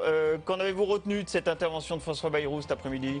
Évidemment, venant du meeting du Front National, on est à l'opposé. Là, il y a des drapeaux européens par dizaines dans la salle et François Bayrou a commencé tout de suite à placer cette élection européenne de dimanche prochain sous le signe de l'unité de l'Europe. Au fond, disant, par rapport à tous ceux qui aujourd'hui rechignent, râlent contre l'Europe et en font le coupable de tout, la réponse est au contraire plus d'unité, plus d'Europe, plus d'union entre tous les peuples et tous les États qui en font partie. C'était un exact pendant. Et puis il y avait une deuxième thématique qu'on a vue dans la deuxième partie du discours. Chacun de ceux qui sont les alliés du grand de son camp, l'UDI, Modem par rapport à l'UMP, et puis les Verts par rapport au PS, essayent aussi d'engranger contre la grogne contre leurs grands partenaires. Et donc il n'a pas manqué de montrer l'intérêt pour les électeurs qui ne sont pas totalement séduits par l'UMP, d'aller vers ce centre qui lui-même est désormais l'objet d'une réunification. Donc à la fois une volonté d'être un grand parti central sur l'échiquier français qui pèse plus en France et une volonté de refaire de l'Europe une puissance unie. Donc le centre droit français, une belle carte à jouer pour se différencier de l'UMP dans cette élection. C'est comme ça qu'il faut comprendre les choses. Tout à fait. Et si on regarde les sondages qui ont été faits depuis un mois et demi à peu près régulièrement, pratiquement quotidiennement depuis un mois et demi, on voit qu'en effet, il n'y a pas beaucoup de mouvements formidables dans l'électorat, pour une élection qui ne passionne pas les foules, mais c'est vrai que les deux petits partis qui progressent le plus sont les Verts d'un côté et l'UDI Modem de l'autre. Comme si, en effet, dans ces camps, il y avait des gens qui étaient plus européens et pas complètement convaincus par le grand partenaire. Historiquement, vous pensez que justement le centre français, représenté aujourd'hui par l'alternative, l'UDI et le Modem, peut arriver à se distinguer très clairement de l'UMP sur cette question européenne? Dans des élections européennes, il peut le faire. On est à la proportionnelle, chaque voix compte, il n'y a pas de vote utile aux européennes. Et en effet, l'ADN fondateur du centrisme français, c'est un ADN très pro-européen. Ils sont en vérité fédéralistes et c'est Verhofstadt qui est le candidat à la commission porte-drapeau de l'ensemble de ces partis démocrates ou démocrates chrétiens européens, qui est un véritable fédéraliste européen. Donc oui, c'est facile de se démarquer. Ça n'est pas très difficile non plus sur le plan de la politique intérieure. Bayrou vient de faire les deux. La difficulté, c'est que toutes les autres élections, c'est au scrutin majoritaire. Et que là, sous la Ve République, c'est très compliqué, on le sait bien, d'installer un centre indépendant. Alors, je vous propose maintenant de suivre en direct l'interview réalisée cette semaine avec Jean-Louis Borloo. Et puis, on revient ensemble juste après. Comme vous voyez, ça va mieux. Au bout de 4 mois, les choses s'améliorent doucement. C'est pas trop dur à vivre? Non, pas du tout. Non, il y a des cas bien plus graves. Et vous sentez que vous reprenez des forces? Oui, tout doucement, mais il faut que je continue à me ménager un peu. Alors vous avez abandonné tous vos mandats politiques. Je suppose que ça a été une décision qui a été très dure à prendre? Oui et non, parce que d'abord je suis très très heureux de voir l'UDI telle qu'elle est aujourd'hui. Le rapprochement avec nos amis du Modem, notamment sur les européennes, j'ai le sentiment d'un travail accompli et je dois dire que ce qui se passe, que je vois de loin un peu en ce moment, me remplit de joie et de satisfaction, et je leur dis c'est inéluctable, notre pays a besoin de vous, et on le voit notamment sur cette échéance. Et pour vous, à titre personnel, c'est une page que vous tournez? Oui, bien sûr. C'est une page que je tourne, mais j'ai décidé, alors que je me tais et que je compte continuer à le faire, de dire un mot aujourd'hui à mes amis réunis pour leur dire que si je m'exprime là, c'est parce que jamais dans une élection européenne, la situation n'a été aussi radicale. Au fond, cette extraordinaire aventure européenne, cette idée fantastique de mettre ensemble les pays d'Europe, l'union. Vous savez, l'union, c'est plus beau que la désunion. La construction, c'est plus beau que la destruction. Cette idée formidable, elle est d'actualité, plus que jamais, dans un monde complètement ouvert et mondialisé. Il n'y aura pas de lutte contre les paradis fiscaux, une relative maîtrise des enjeux financiers, les grands projets de demain que sont l'Afrique, la mer et les océans sans une Union européenne. Et jamais, c'est la première fois qu'il y a des élections européennes où clairement le choix c'est le démantèlement ou le progrès européen. Alors évidemment, comme toute organisation, comme toute union, même dans une famille, c'est pas parfait. Évidemment, c'est facile de critiquer. Évidemment, il y a des progrès considérables. Évidemment que c'est une mutation permanente. Et c'est notre responsabilité de continuer à œuvrer dans ce sens-là. Et alors, au niveau des électeurs français, l'heure est à l'euroscepticisme. Hein. Qu'est-ce que vous, à ceux qui se méfient, ou à ceux qui n'aiment pas, ou à ceux qui se disent carrément notre ennemi c'est l'Europe, qu'est-ce que vous pourriez leur dire pour les convaincre d'une part d'aller voter et éventuellement d'aller voter pour l'Europe? Il y a deux raisons fondamentales. Les grands sujets qui sont devant nous sont de dimension européenne. Certains grands sujets. Le 21e siècle, ça sera le siècle de l'Afrique.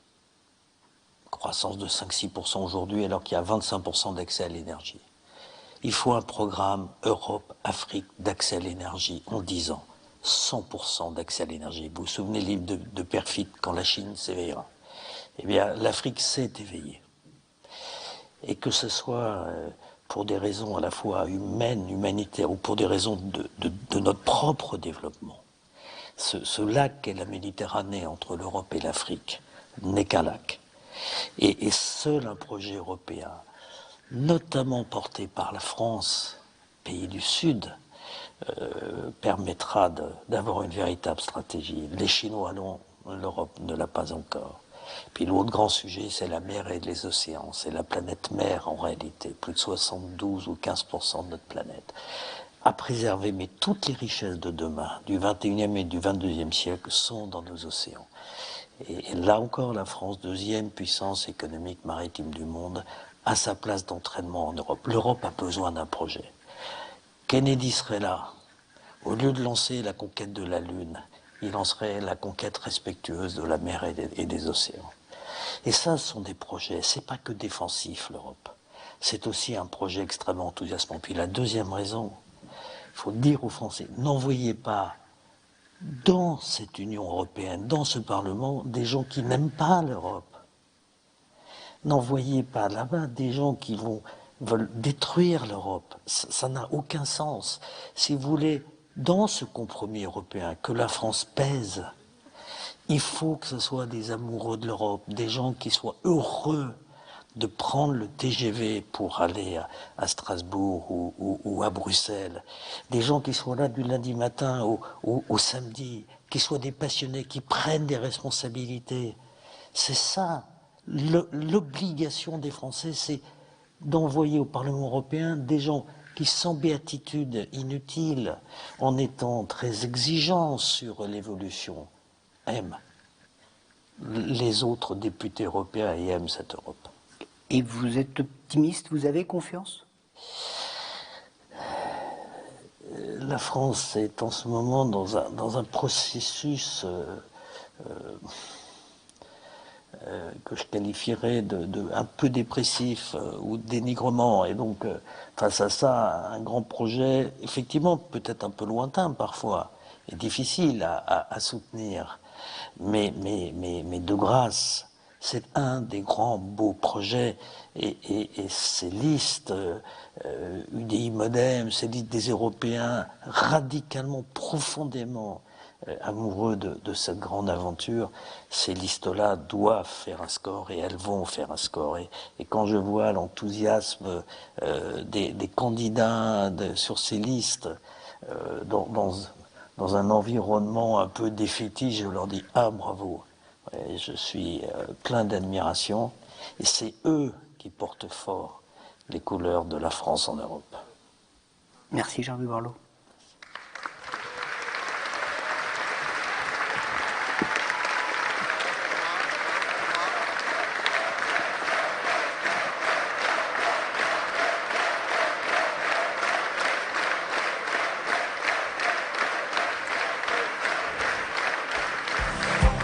Mesdames et messieurs, merci d'accueillir le président. Voilà Roland, on vient d'entendre donc cette interview enregistrée, c'était mardi dernier et diffusée à l'occasion de ce meeting, interview saluée comme on l'a vu dans cette salle avec cette standing ovation à laquelle nous avons assisté du côté de cette salle Equinox, du DOC de Paris où se déroule ce meeting. C'est vrai qu'il y avait un petit peu d'émotion à entendre Jean-Luc Borloo qui s'est officiellement retiré de la vie politique et prononcer ce message pour les militants présents cet après-midi du côté des centristes. C'est vrai que ça fait toujours plaisir de voir revenir sur le devant de la scène un personnage important de la vie politique, d'ailleurs populaire auprès des Français, et dont on disait qu'il était très mal. Enfin, on avait eu des rumeurs très alarmantes. Alors, il n'a pas l'air d'être en effet quelqu'un de très en forme, mais il nous explique qu'il va mieux et ça a l'air en tout cas crédible. Et sur le fond, c'est étonnant parce qu'ils n'ont pas pu se rencontrer, Bayrou et Borloo, mais le parallélisme de ce qu'ils ont à dire sur l'Europe est frappant. En fait, comme tout à l'heure, Marine Le Pen avait l'air de vouloir transformer cette élection européenne en référendum pour ou contre l'Union européenne, eux, d'une certaine façon, ils disent chiche. Ils disent en effet, cette élection européenne, c'est l'occasion pour les Français d'aller dire que la dimension des problèmes qui s'opposent aujourd'hui au monde font que c'est au niveau de l'Europe qu'il faut les régler. Et que c'est donc l'Europe qu'il faut rendre plus unie, plus rayonnante, plus que jamais. L'union, c'est plus beau que la désunion, etc. Je trouve que c'était très frappant de voir cette convergence des deux ailes du centrisme français à travers le discours de Bayrou tout à l'heure à la tribune et cette interview enregistrée de Jean-Louis Borloo. On va revenir dans cette salle des Docs de Paris pour la suite et la fin de ce meeting. Néanmoins, on ne peut pas s'empêcher de s'interroger sur le leadership de l'alternative. L'alternative qui a été bâtie par Jean-Louis Borloo en ralliant François Bayrou et le Modem. Quelles questions ça soulève pour le leadership demain du côté du centre français malgré tout? C'est ce retrait de la vie politique de Jean-Louis Borloo. C'est vrai que c'était sur ces deux têtes que reposait l'union du centre, Bayrou-Borloo, Borloo-Bayrou, avec une incertitude sur ce qui se passerait le jour de la présidentielle. Voilà, aujourd'hui, le seul personnage de dimension charismatique populaire, c'est François Bayrou. Et une des questions qu'on peut se poser, c'est est-ce que quelqu'un d'autre fera le pendant? Est-ce que Yves Gégaud, qui assure l'intérim de la présidence de l'UDI, va savoir affirmer son rôle? Est-ce qu'en si peu de temps, on affirme un rôle au plus haut niveau de la vie politique nationale? Il y a un vrai doute là-dessus, mais c'est vrai que les problèmes de leadership ne sont pas réglés, parce que tout le monde a l'air d'accord que ça est dans une campagne électorale. On est évidemment d'accord, on a fait les arbitrages. Et vous l'avez dit sur cette question européenne, dans cette famille centriste. Sur la question européenne, il n'y a pas l'ombre d'un problème. Oui. Mais il est évident que les petits problèmes de politique politicienne vont bien aussi se poser et qu'il y a deux familles là, le Modem et l'UDI, c'est une union entre deux familles qui ont chacun leurs militants, leurs réseaux, leurs habitudes. Tout n'est pas réglé et il faudra aussi régler ce problème de leadership. Tous les gens qui viennent de l'UDI ne sont pas des enthousiasmes bayrouistes à qui ils reprochent toujours son vote du deuxième tour de la présidentielle en fonction de François Hollande. Donc il y a quand même toujours encore des petits soupçons, des choses qui vont pas très bien entre eux. C'est pas encore un problème réglé. Donc on va rappeler ce qui a été le score en 2009 de ce qui était le Modem. Le Modem à lui seul, le Modem avait obtenu 8,4% des suffrages en 2009. Il y a 6 députés européens sortants du côté du Modem. Cette fois, c'est l'UDI plus le Modem qui sont crédités tous les deux, hein, cette fois, j'insiste bien, d'environ 8%, hein, une fourchette entre 8 et 9% dans les sondages aujourd'hui. 8 et 10 dans les derniers, oui. Oui. Est-ce à dire que c'est tout de même moins bien pour l'instant qu'en 2009 ou est-ce que c'est pas l'analyse qu'il faut en tirer? Franchement non, c'est très difficile à comparer parce que la réorganisation des appareils rend les choses peu comparables, mais d'une certaine façon c'est bien du même électorat qu'il s'agit. On va donc retourner comme promis dans cette salle des docks de Paris pour la suite et la fin de ce meeting. C'est Hervé Morin en ce moment qui est à la tribune. On va l'écouter. Hervé Morin qui est le président du nouveau centre, autrement dit l'une des composantes de l'UDI et qui est également bien sûr député et ancien ministre de la Défense. On l'écoute. Qui constitue l'architecture de notre vie. Le principe de liberté avec celui de sécurité. De la liberté, oui, de la sécurité pas trop, au risque de menacer notre liberté. De la liberté et de l'égalité. De l'égalité, mais le respect des différences. Ce modèle-là, mesdames et messieurs, nous n'avons pas seulement à le défendre, ce n'est pas simplement un système défensif que nous avons à créer. C'est un système qui doit être offensif, que nous devons partager avec le monde. Et pour cela, nous avons besoin de créer un système politique intégré. Nous avons besoin de faire de l'Europe une puissance capable de parler d'égal à égal avec les grandes nations du monde. Parce que sinon, les choses se feront sans nous. Nous serons non pas des acteurs de ce monde nouveau qui est en train d'émerger, mais nous serons des spectateurs. Nous verrons les trains passer et ce seront entre Indiens, Chinois et Américains que les choses se régleront.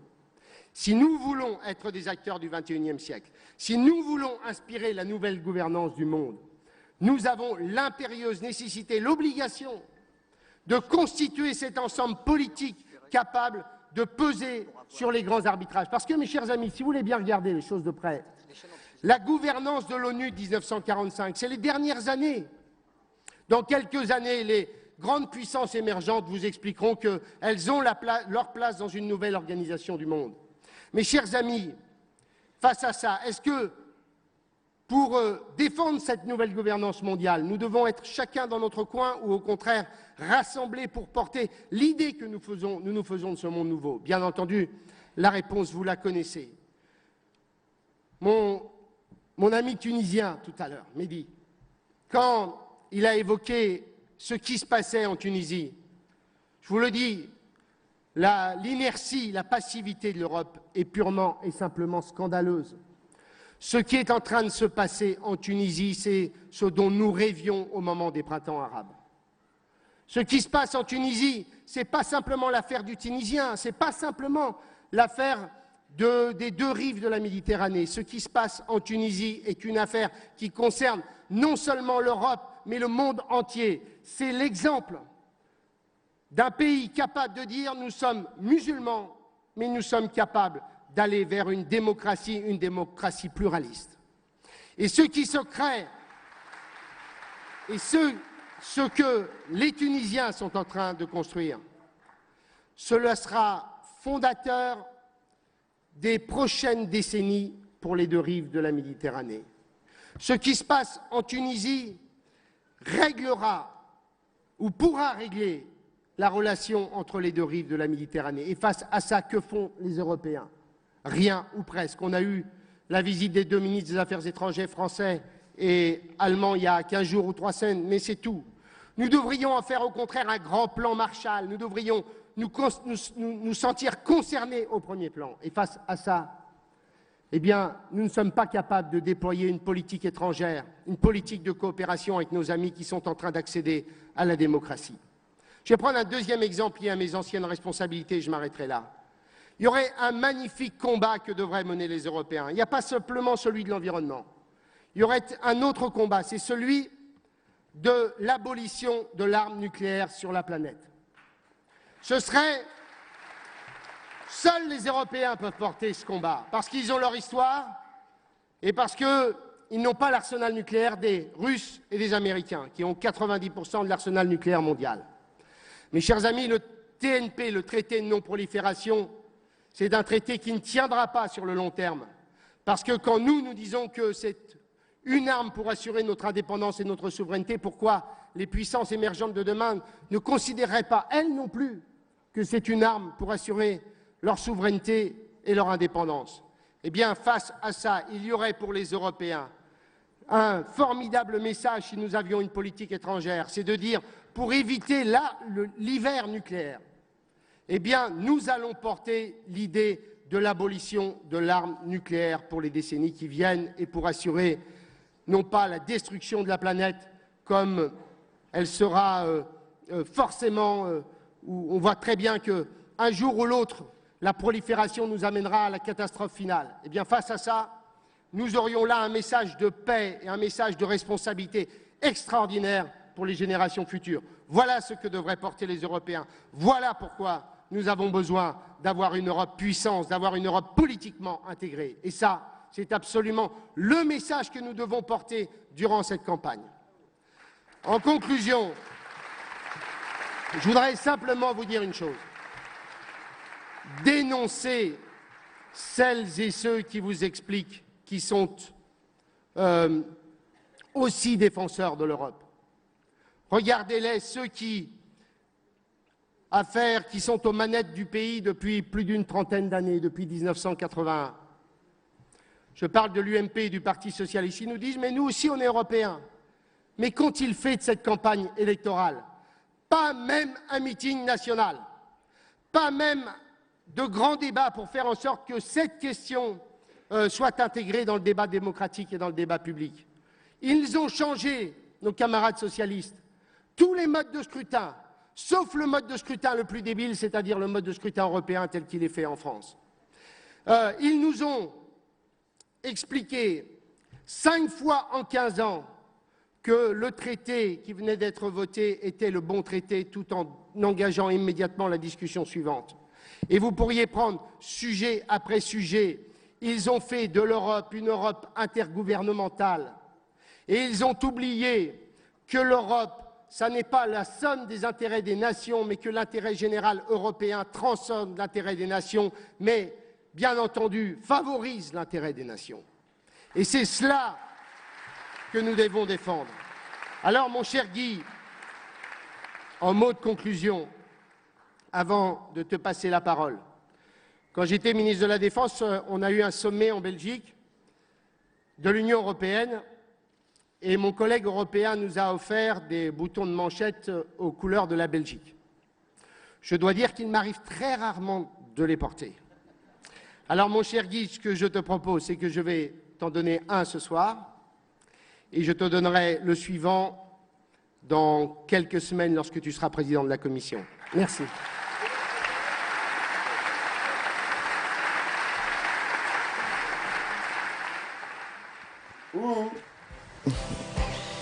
Voilà, Hervé Morin, qui est le président du Conseil national de l'UDI, autrement dit du Parlement, hein, si on peut dire les choses comme ça, de l'UDI, et aussi président du Nouveau Centre, qui est l'une des composantes donc, de ce parti, l'UDI. Et puis maintenant, eh bien, vous allez entendre Guy Verhofstadt, qui a salué Hervé Morin, d'ailleurs, il y a un instant. Guy Verhofstadt, qui est le président des libéraux au Parlement européen et qui est candidat à la présidence de la Commission européenne, Roland, candidat avec 4 autres participants, dont M. Juncker pour le Parti populaire européen et M. Schulz pour le Parti socialiste européen.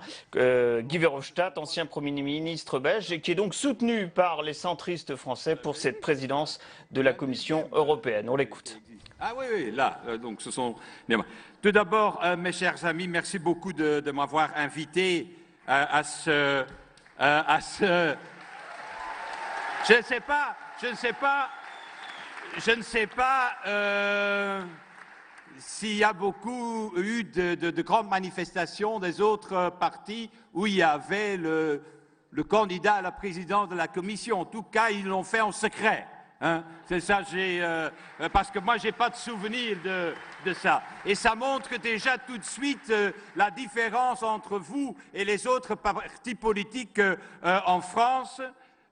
Tous les autres partis politiques en France, disons-le très ouvertement, ce n'est pas un secret, sont tous en fait des eurosceptiques. les uns un peu plus que les autres. Les souverainistes de gauche et de droite, parfois je confonds, je ne sais plus qui est de gauche et qui est de droite, mais enfin ça fait rien, c'est leur problème.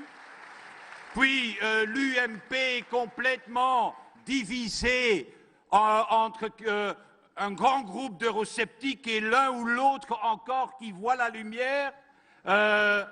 Et puis le Parti socialiste, disons-le, le Parti socialiste qui ne défend plus l'héritage de Mitterrand, l'héritage de Jacques Delors, et qui sont devenus en fait des eurocritiques comme tous les autres. Eh bien, je vais vous dire quelque chose. Je pense que les Européens, l'UDI et le MoDem, ont fait le bon choix, parce que la surprise du 25 mai, ce ne sera pas la victoire des eurosceptiques, des nationalistes et des populistes. Pourquoi? Parce que la surprise, bon, elle est annoncée tous les jours dans les journaux, donc ça ne peut pas être une surprise.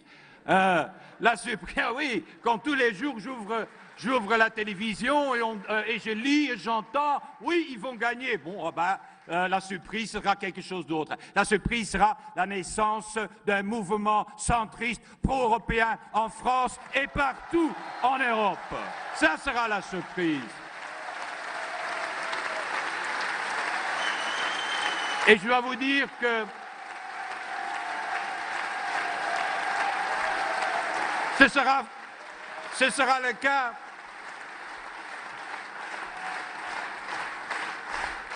Alors la deuxième surprise sera qu'ils vont avoir besoin de nous pour avoir un président de la Commission. Ce sera la deuxième surprise, naturellement.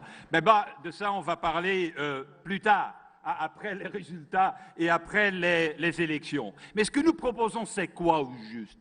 Nous sommes l'alternative à qui? Tout d'abord, à tous les conservateurs en Europe qui disent aujourd'hui, qui répètent aujourd'hui que la crise est derrière nous, que la crise est finie. Ils disent ça 2 jours après que l'Eurostat, donc l'agence des statistiques européenne, a publié les chiffres des 3 premiers mois. Les 3 premiers mois qui sont catastrophiques, puisque ça fait une croissance économique en Europe de 0,2%, dans les 3 premiers mois en France de 0,0%. Voilà la réalité et le résultat de la majorité actuelle en France. Et les conservateurs, ils disent non, non, non, ça va bien, c'est la fin de la récession. Naturellement, après 5 ans, ce serait le comble hein, si la récession continuait encore. Mais ça va s'améliorer. Eux, ils disent discipline budgétaire, austérité, ça suffit. Moi, je ne suis pas contre la discipline budgétaire. Elle est nécessaire pour avoir à moyen terme la croissance économique. Mais j'ai dit aussi, ce n'est pas seulement avec l'austérité et la discipline budgétaire qu'on va créer de la croissance. Il faut d'autres idées. Il faut avoir des idées de l'avenir pour le faire. Et puis, il y a les socialistes à laquelle nous sommes aussi l'alternative, parce que les socialistes disent oui, il faut la croissance. Qu'est-ce qu'on va faire? Bien, on a une recette très originale. On va faire des dettes. Hein, on va faire des dettes, on va encore une fois faire exactement la même chose qui a été à l'origine et à la base de la crise actuelle. Ça me fait penser à des alcooliques, des soulards, qui continuent à boire et qui pensent... oui, mais enfin, mon point devait encore arriver, attends. Donc, des soulards qui continuent à boire et qui pensent que vont redevenir sobres et à jeun comme ça. C'est ça, en fait. C'est ça leur thèse. Bien, je dis, moi, je ne les crois pas. On connaît ce qui est arrivé dans tous les pays, partout dans le monde, en Argentine, etc., ce qui s'est passé avec des pays qui ont continué à faire des dettes. Et donc, ils ne sont pas capables à imaginer quelque chose d'autre. Hein. Donc, ce n'est que ça. Le Golden Rule, un nom anglais pour dire, bon, on va mettre quelques dépenses à l'extérieur du budget. Je peux vous dire, moi, je viens d'un pays qui a fait ça dans les années 80 et on était devenu le malade de l'Europe à ce moment-là. de dire, voilà, telle et telle dépense, ce sont des dépenses, naturellement, mais on ne va pas les compter dans les finances publiques et dans les comptes officiels de l'État. Voilà leur recette. En fait, des choses qui ne vont pas marcher. Et puis, il y a les souverainistes. Les souverainistes qui disent en fait un mensonge énorme. Ils disent, dans le monde de demain, globalisé, les problèmes vont se résoudre quand on va se retrancher derrière nos frontières nationales. Vous voyez déjà ça. Les émissions CO2, ils vont s'arrêter à la frontière, puisque le nationalisme va les pousser dehors, ces émissions. Et puis les produits financiers, la même chose. Les produits financiers ne vont pas arriver de nos banques parce qu'ils vont s'arrêter spontanément, automatiquement aux frontières. La même chose avec le chômage, la même chose avec la migration. C'est ça qu'ils disent. Donc, dans le monde globalisé, tous les problèmes vont se résoudre quand on va se retrancher derrière. Et en fait, ce qu'ils disent, c'est incroyable. Il faut le dire aux Français, il faut le dire aux Européens, partout en Europe, pas seulement en France. Moi, je viens de Milan. Moi, j'ai fait là une présentation de documents sur la sortie de l'Italie de l'euro.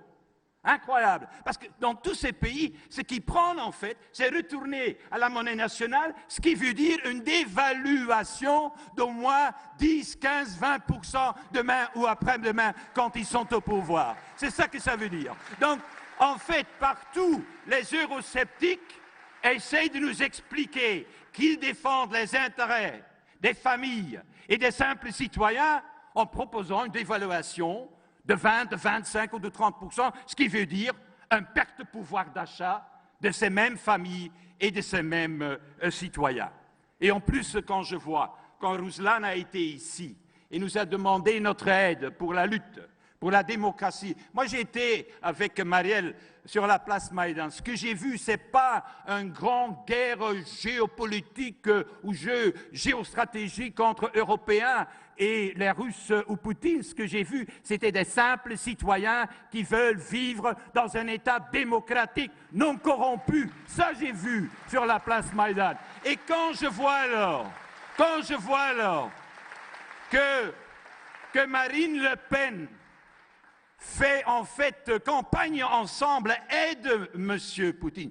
Je me demande, qu'est-ce que c'est que ça pour quelqu'un qui ne connaît plus les valeurs de la République française, qui a été la liberté, la fraternité, la solidarité, la démocratie, l'expression libre, qui est si important.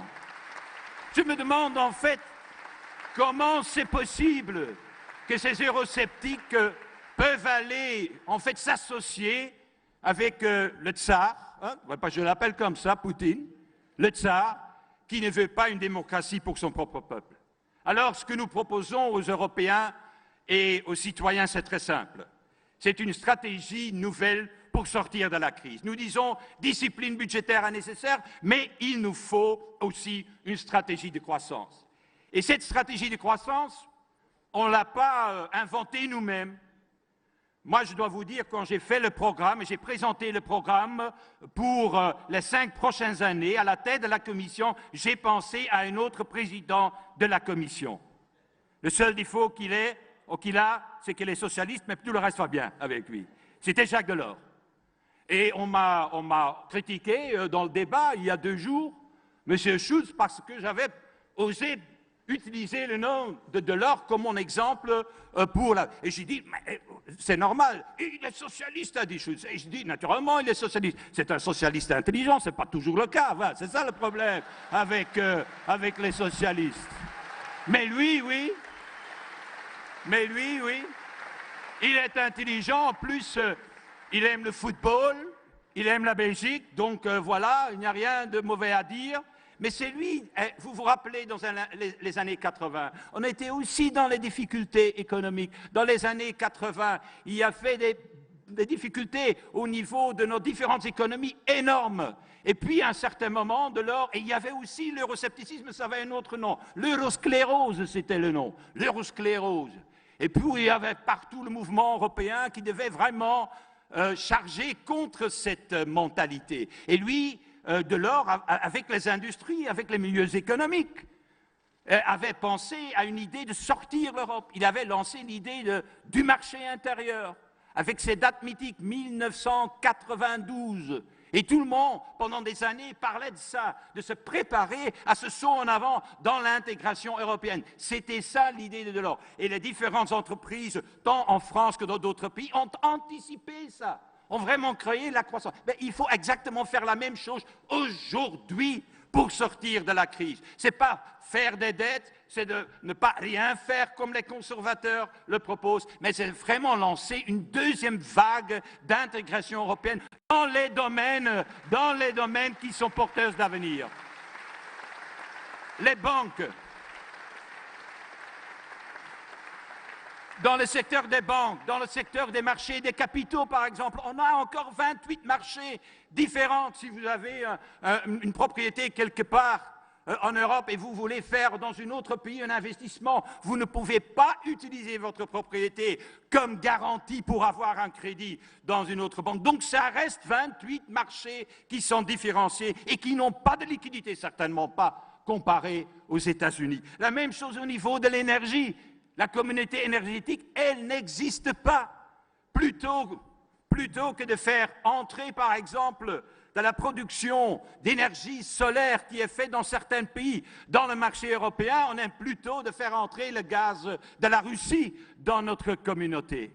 Donc il faut la faire parce que ce sont aussi 28 marchés différenciés, pas d'unité, pas de réseau unique. La même chose au niveau digital, au niveau numérique. Pourquoi toutes ces entreprises d'Internet sont tous américaines ou asiatiques, Google, Facebook, Twitter, Apple, Microsoft, General Electric, et je peux continuer. Aucune a une taille européenne. Et il y a quelques jours, j'étais à Paris dans un autre débat organisé par les Européens, il y avait un article très intéressant de la fondatrice de TomTom. Elle est française, elle est mariée avec un Hollandais, c'est possible, hein? Et les deux ont fondé TomTom. Et ils ont dit, ouais, notre problème c'est très simple, on n'a pas de marché unique. TomTom pourrait déjà être une compagnie d'une taille aussi grande que tous les autres, mais on a des réglementations qui sont différentes. Il faut avoir, par exemple, si Apple a une nouvelle application, qu'est-ce qu'ils font? Ils vont aller parler avec 4 opérateurs en Amérique et ça se lance dans un marché de 300 millions de citoyens. Et chez nous, quand on a quelque chose, une idée, d'abord il faut trouver le crédit. Avec qu'on a trouvé le crédit, il faut aller dans 28 pays différents, avoir des autorisations et puis parler à 100 opérateurs, justement pour commencer une entreprise. Voilà notre problème. Et la même chose au niveau des télécoms. Au niveau des télécoms, n'utilisez pas votre portable, naturellement, votre téléphone portable à la frontière. Parce que là, pendant 10 km, 15 km, ça ne fonctionne plus. Puisqu'on n'a pas de marché unifié. La même chose pour les transports, la même chose pour l'infrastructure d'Internet. Et voilà donc notre alternative. Nous disons non à ceux qui veulent dépenser de l'argent qu'ils n'ont pas. Nous disons non aux conservateurs qui sont les conservateurs. C'est dans leur nom, ils n'y peuvent rien, c'est comme ça. Nous disons il faut avancer, il faut un marché unique, plus important, et ça va nous faire sortir de la crise dans l'avenir. Et alors, ce ne sera pas le seul combat. Quand on va prendre la présidence de la Commission, on va déposer pas seulement des initiatives au niveau économique, même si sont les plus urgentes, aussi au niveau de nos libertés civiles, au niveau de la protection de nos vies privées. Parce qu'après Snowden et le NSA, c'est le temps, c'est le devoir de l'Europe de protéger ses citoyens dans l'avenir.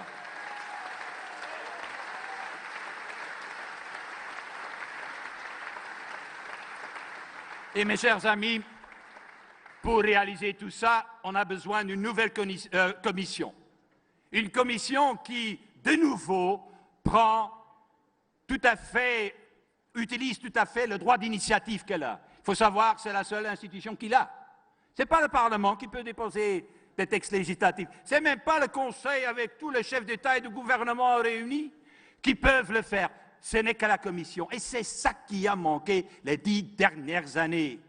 un courage d'une tête de la Commission qui a le courage d'avancer, de développer une vision, d'obliger les États de prendre position. Et c'est de ça qu'on a besoin. Et c'est ça qui est l'enjeu de ces élections. Alors je vous demande une chose, et je reviens à mon introduction. La surprise des élections ne peut pas être, comme j'ai dit, ni les nationalistes, ni les populistes, et certainement pas tous les eurosceptiques, ni de droite ni de gauche. Faisons ensemble encore une campagne très intense dans les prochains jours, parce que je suis persuadé qu'au moins 30% des citoyens aujourd'hui, tant en France qu'en tous les pays de l'Union européenne, ne savent pas encore quoi faire le dimanche du 25. Faisons cette campagne.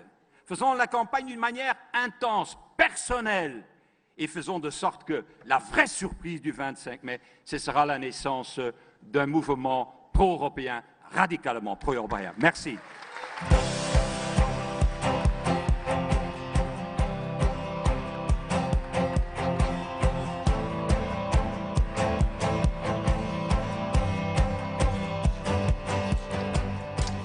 Voilà, c'est donc Guy Verhofstadt, véritable guest star cet après-midi, Roland Quérol, de ce meeting UDI-Modem à Paris, candidat, rappelons-le, à la présidence de la Commission européenne, président du groupe des libéraux au Parlement européen, ardemment soutenu par les centristes français. Il y a peut-être un mot à dire sur ce qu'a été cette intervention avant d'écouter Yves Gégaud. Vous avez remarqué qu'il a bien marché. C'est-à-dire que la volonté des militants, des sympathisants centristes dans la salle était de manifester à la fois aux candidats européens de la présidente de la Commission et du coup pour l'Europe leur enthousiasme. Et visiblement ça a bien fonctionné. Vous avez remarqué aussi à quel point il a été à la fois assez précis sur son propre programme en tant que président de la Commission européenne. Ça, c'est assez nouveau quand même qu'on ait des individus candidats à la présidence d'une commission qui viennent dans des meetings développer le programme qu'il faudra bien qu'ils présentent au Conseil européen le jour venu. Et puis voilà, ça a été à nouveau, après Bayrou, après Borloo, ça a été un autre pilier de défense de l'Union et de plus d'Union. De cette réponse, il a beaucoup parlé, il n'a absolument pas évoqué les Verts, mais il a beaucoup parlé de tous les autres, les conservateurs, les souverainistes de gauche ou de droite. Et à tous, il a voulu montrer que l'opposition à cela, c'était plus d'Europe. C'était décidément le mot d'ordre de cet après-midi du côté de ces dogs de Paris. Plus d'Europe, plus d'Union européenne, avec une possibilité d'une politique européenne qui soit en même temps réaxée, pas seulement sur la réduction des dettes et la discipline budgétaire, mais aussi une relance possible de la croissance. Et vous le rappeliez, hein, Roland, nous assistons cet après-midi au meeting des plus européens, pro-européens, probablement des formations françaises, et Guy Verhofstadt est lui favorable, il le dit, il le répète d'ailleurs, à des États-Unis d'Europe demain. Absolument. Et donc, voilà, qui vient corroborer ce que vous venez de nous dire. Suite et fin de ce meeting UDI-Modem à Paris avec l'intervention cette fois de Yves Gégaud, qui est le président par intérim de l'UDI. On l'écoute. D'avoir fait détester l'Europe aux Français, c'est nous, ici, qui prouvons que l'Europe est aimée quand on sait la faire aimer. C'est nous qui allons la faire avancer, c'est nous qui allons gagner.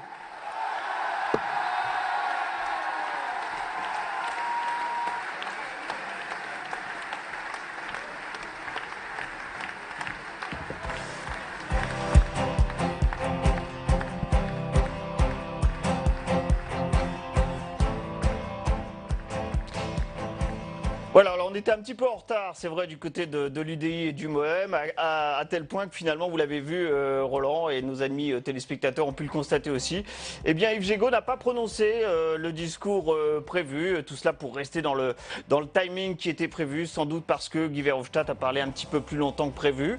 Donc voici cette tribune finale. Alors autant tout à l'heure, du côté du meeting du Front National, il n'y avait pas, nous l'avons remarqué, de drapeau européen sur la tribune, ni même dans la salle, autant vous le voyez sur ces images, symboliquement, eh bien, vous voyez les 28 pays, des 28 pays européens, et vous allez entendre l'hymne européen qui passe actuellement dans cette salle des Dogs de Paris, dans ce meeting de l'UDI et de MoDem. Quel contraste avec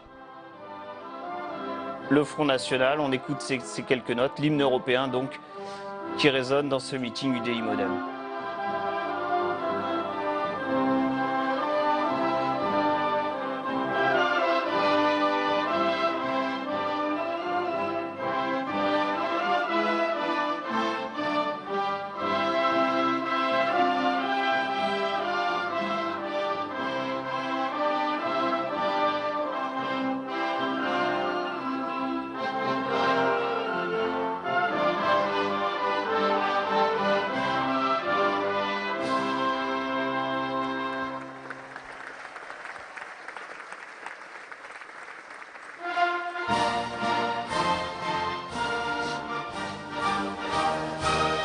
Et après l'hymne européen, on va l'écouter aussi, la Marseillaise bien entendu.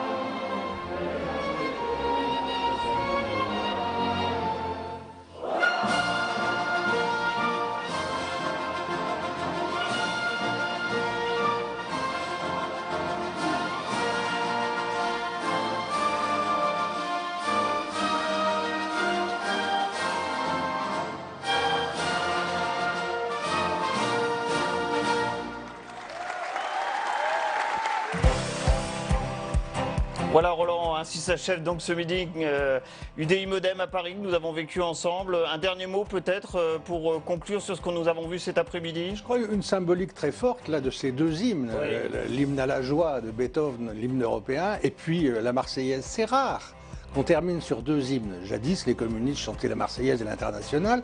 Voilà, il y a là quelque chose d'original. On a vu là une espèce de foule vibrante pour l'Europe. L'hymne à la joie, c'est pas par hasard que c'est ça qui a été choisi. Il y a une joie pro-européenne.